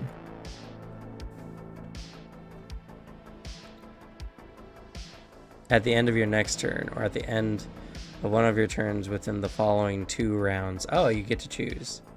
Yeah. Like how it says you overload your mech's reactor in a final catastrophic play if there's no other option, or you deem your sacrifice necessary. It's necessary. Do it. You're just Yeah, I've doing deemed it necessary. Alrighty. 4 is gonna go, and 4 is going to... let's see here.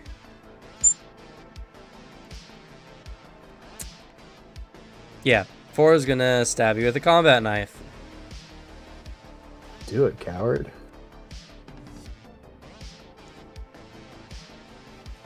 Let's see. Wait, what's the difference between initiating self-destruct and overheating? Would overheating also be the next turn? Or like a regular reactor meltdown? Let's see.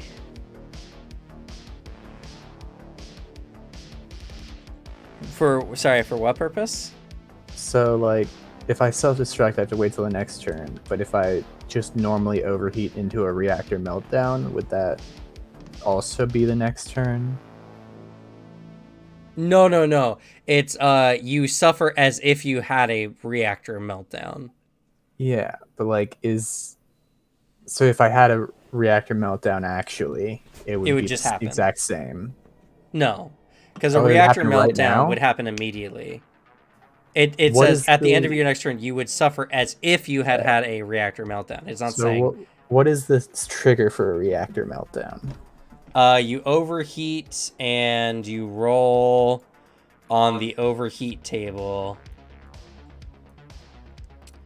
I think you need to roll like a 6. Let's see. Yeah, so when you overheat, you roll a d6. And on a d6, something happens. If you roll a... Or you roll d6s based on how much stress you have currently. So, if you had rolled a 1 on overheating, you would start a reactor meltdown at the end of your next turn. If you had gone over your heat and got a stress. Okay, so that's like the worst outcome is next turn. Yeah. There's appears to never be. an immediate explosion. It doesn't seem so. Okay. Then yeah. Continue, try to kill me. Okay. They're gonna barrage, actually. They're gonna first stab you with knife. If you insist. They definitely do. Oh, actually, no. They have to roll a tech save because they think that you're possibly behind the struck. That's true. Our system save, anyway. System save. +1. What's your save? Oh, they just barely passed it. Okay. No! I believed in you! Now comes stab. Miss. Wreck. And then they're going to shoot Ebony with their heavy assault. Oh, it's not me though, so we're good. We're chilling. Oh yeah, Ebony had taken damage last turn because I forgot they have reliable weapons. Yep. Which means they also gain an armor. Which means she had an armor. there's no way for me to add that to this sheet, it appears. So I'll just have to remember. Actually, I can do this.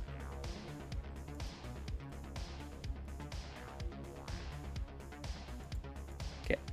Oops, actually, I don't want to do that one. I don't want to do that one.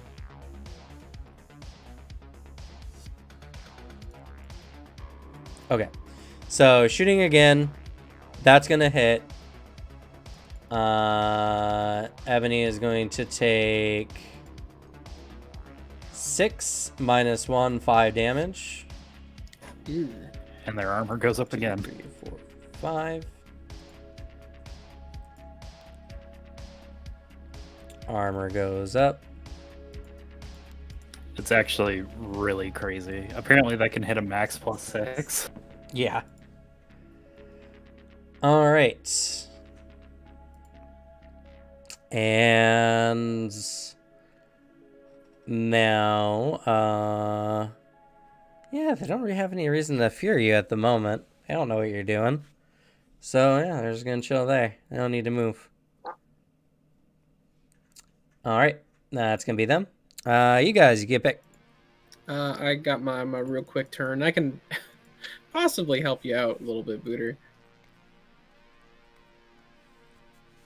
Just possibly. Doesn't sound like there's any complaints. Just moving a little bit because I want to...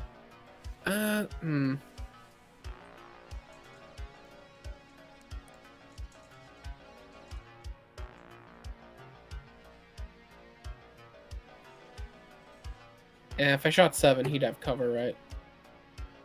No. Oh, Cover's only given by obstacles or other mechs that provide cover. Very cool. Well, first things first, I am going to actually use... What is it? Stabilize. I will stabilize my mech, reloading all my weapons. Which also, because I'm loading a weapon, I also load one of my handguns with a Roland chamber. Okay. Stabilize is a full action. Yep, and I'm going to overcharge. Okay. And I am going to fire off my bolt thrower. At number 7. Yeah, number 7. All right, go ahead. And just make sure, overcharge, I tag that thing up 1, right? On your character sheet, yes. Yeah. Bump that up to 1. Then I take 1 heat. Take 1 heat. Cool, that's handled. Bolt thrower! Come on. That misses. You have accuracy on the first attack of your turn, right? Oh, it is an ox. And it's also got reliable 2 at least. Actually, no, it's a heavy. It's a heavy. Well, the reliable hopes. Alright, it does 2 damage. 2 Why is damage. it tagged as auxiliary? I didn't change it on this sheet. Well, I do 2 damage, 1 damage because they have armor. and that is my turn. Okay. Wow, your gun's reloaded. Okay, we have time for 1 more turn. Alright. One star is done. Number 2 is gonna go. So number 2 has the Caliban right in its face. It is also going to Barrage's turn. It's going to attack the Caliban with its combat knife. I think a 14 hits. That's going to be 4 kinetic damage minus your armor. So 2 kinetic damage to you.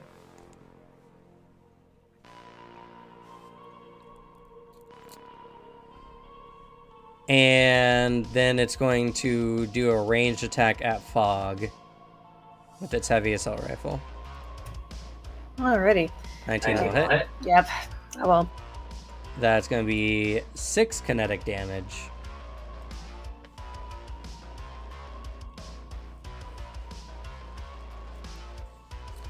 And that is its turn.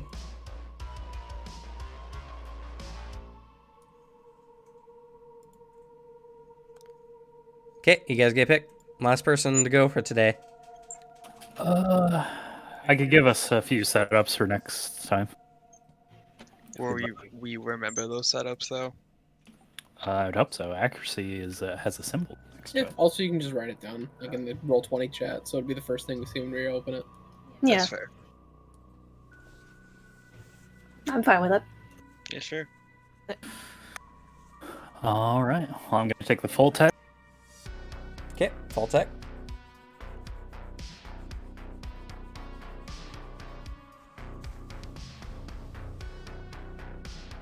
Oh, this could be. Yes, and it's in my sights. I'm gonna do an invade action, which will give it 2 heat, and I'm gonna inject power cores. Okay. Gotta make a tech deck.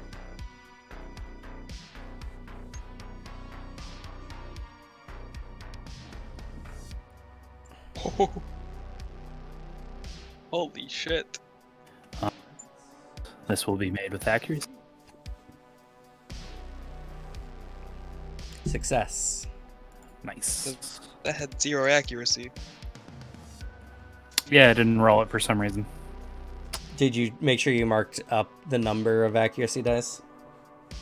Oh, that is a thing. Okay, that's good to know, actually. All right, so it takes 2 heat.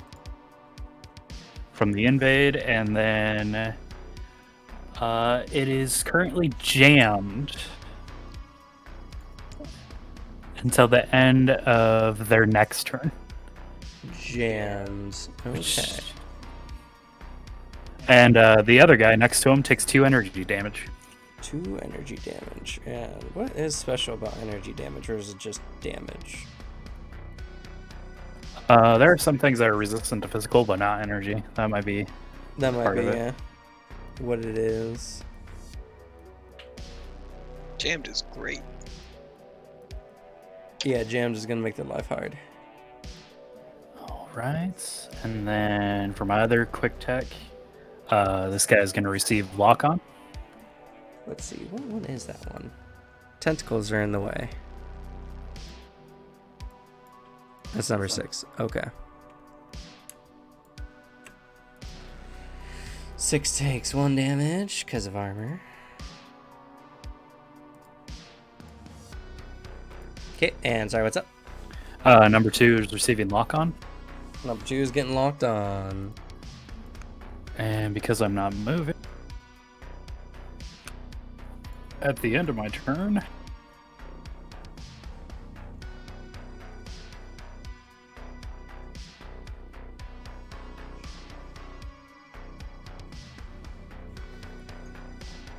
Oh. and let's see. Let's hope the other side of the battlefield too. We'll lock on to 4. Make Okay. a tech attack for the lock on 2. Do you make tech attacks for lock on?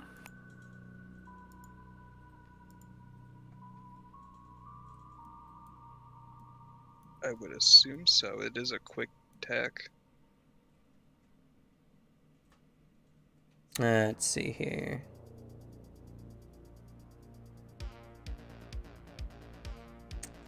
Oh, no, it just does it. Yep, just does it. That's fucking insane.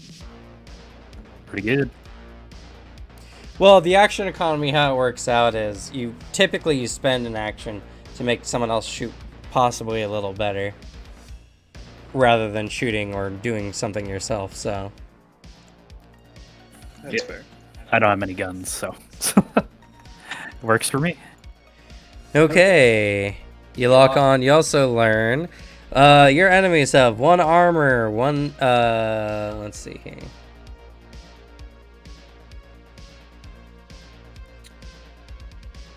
They have 1 armor, they have 4 speed, they have an evasion of 8, an E defense of 8.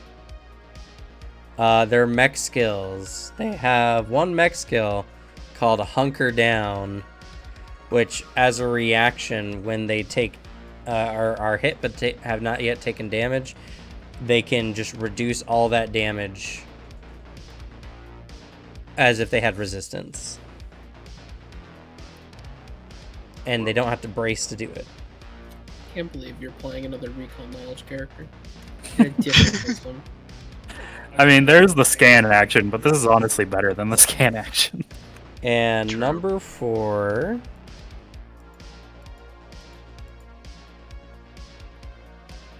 Do you learn their... Oh, you don't actually learn what their max HP is. Interesting. Just their current. Dude. Yep. Well, it's at full health, so you learn their max HP. 15. Ooh. Oh, they don't have structure? They don't have structure. What Okay. was their evasion? 8.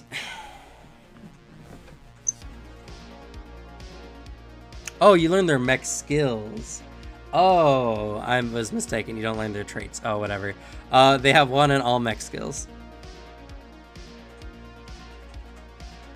So 1 hull, 1 agility, 1 systems, 1 engineering. Whoa. I think I typed everything there. And there you go. Alright, that's going to be it from us. No XP. No nothing. We're just done. No. I think that's going to be the hardest part, is we're like, it's just going to be done, and it's like, what do you do at the end of the session? Nothing. There's nothing that happens. What's even the point of playing? Unless you complete the mission, anyway. Oh, I mean, yeah, if you complete the mission, then I guess you guys just level. So, go up a license level. It's just the, alright, well, session's done. Bye. Stream off. Bye. Yeah. Oh my god. That's how I end all my videos. Like, alright, see ya. That's it. But, Well, yeah. sometimes you put like a 3-minute black screen with music playing. I did that once. I still need to get a feel for the system, honestly. These guys are not necessarily that dangerous to you. Because even if you take structure damage, it's not like you guys are necessarily, like, gonna die. No, we'll just get it all back, like, after. Well, one of us is gonna die. Bet but I will on die. purpose. Well, you set yourself to explode. Yeah, Yeah, I On sure purpose. did. but that makes But, your statement wrong. We are gonna die.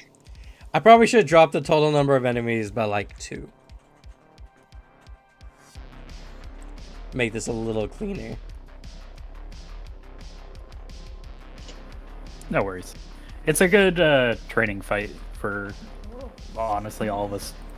Kind of coming back to this relatively new. So. Yeah. This fight went a lot slower than it had to because of just relearning all the rules. These are good mechs to do it against because they can take a little bit of a beating so you don't insta-beat them. But otherwise, yeah, I don't know. They're just a grunt enemy. How y'all feeling? I'm gonna try and go this entire campaign without moving from my deployment spot. It's easy for a sniper mech, that's for sure. Yeehaw. Yeehaw. I'm gonna go this entire campaign without ever surviving a battle. Hell yeah. He's gonna die in every battle we fight. Yeah. I'm gonna go this entire campaign only shooting weapons with the reload tag. I don't know if I can ever give up 20 sensor range again. I know. It's so good. I don't think I could ever give it up not making 4 attacks in 1 round. That's fair. Honestly, I'm feeling pretty good about my mech. It's just a shame that combat feels so long with the amount of actions per turn. It's just figuring it out. Everyone kind of relearning how the game goes. Yeah, I have to. I once I did like a round, I started relearning the combos with Rayleigh, where it's just like the Rayleigh has like a rhythm in combat. It's shoot, do a thing, reload, and just go through that. If you have a short one, you can overcharge and then fire my rifle. I also gained a respect for creating false idol. It's actually a lot better than I gave it credit. For when they don't succeed on the checks. Correct. So lame. Which, once I gain a license level, that will be better. Yeah. And if they fail it, they'll also take heat if I want, if I want them to. Base. Honestly, the hardest part about everything is like everything just does a lot of things. Everyone has like skills or abilities, and I'm like sitting here trying to like make sure I'm keeping up to date, so I understand what's happening as much as like what's going on. And it's just a lot to start off with, but I got the enemies' turns down at least to a very like fast pace. Very simple, very easy, so at least our turns are gonna go by pretty fast. Though, remembering hardcover and everything, and honestly, one of the biggest, I think, issues I have is there's no Lancer on Roll20.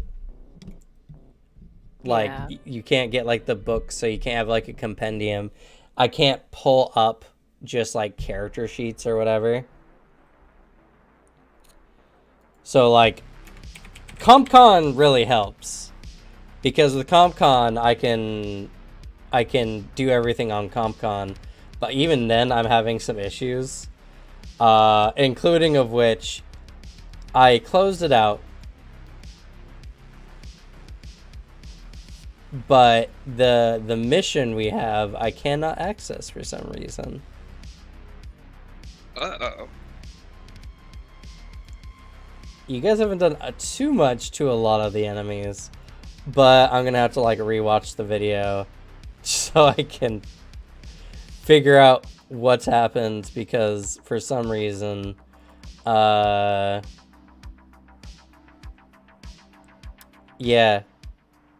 I just I cannot access the encounter that we were just going through.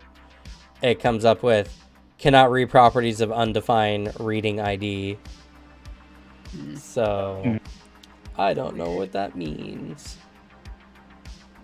But yeah, so we'll have to figure it out, I suppose. But at the very least, yeah. Hopefully you guys are enjoying. Hopefully we can get combat to go a little bit faster. It's just y'all need to learn your mechs so that you can get through your turns real fast and know what you're gonna do. Booter may die. I'm gonna say this right now. Booter may die this game. Do not blame me. No, we are. How could you kill me? You are literally self-destructing. slamming I cannot myself. help this.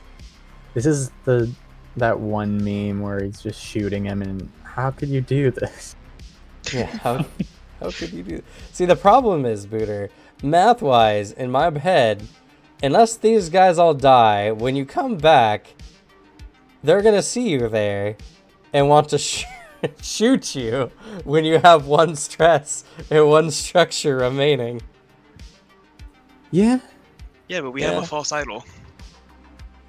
you do have a false idol. How long does the false idol You got last? a false idol. Lasts until I cast it again.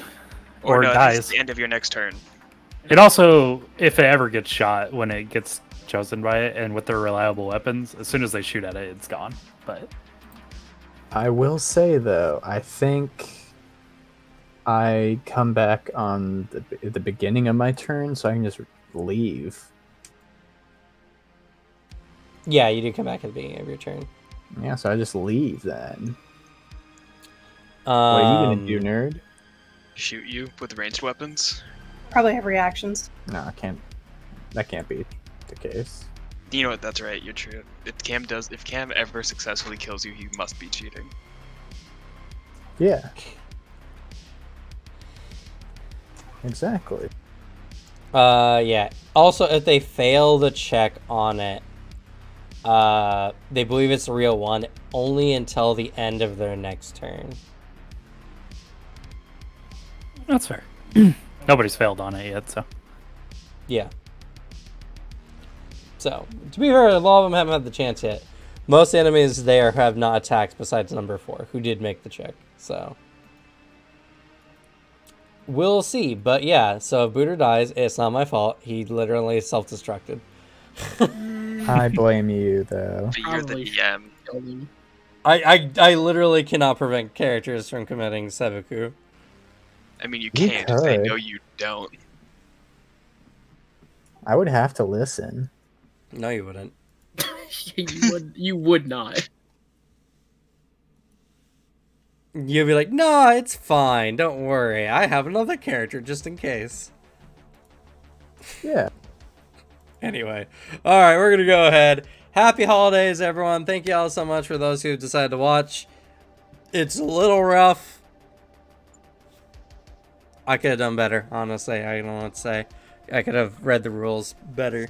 I'm so much more a practical learner, though. I'll remember by next time. Speaking of, I believe, yes, we will not have a session next week on the 27th. Because some people will be out of town or doing some stuff for the holidays. So we will not have a session next week on the 27th, but we should be back here on the 3rd.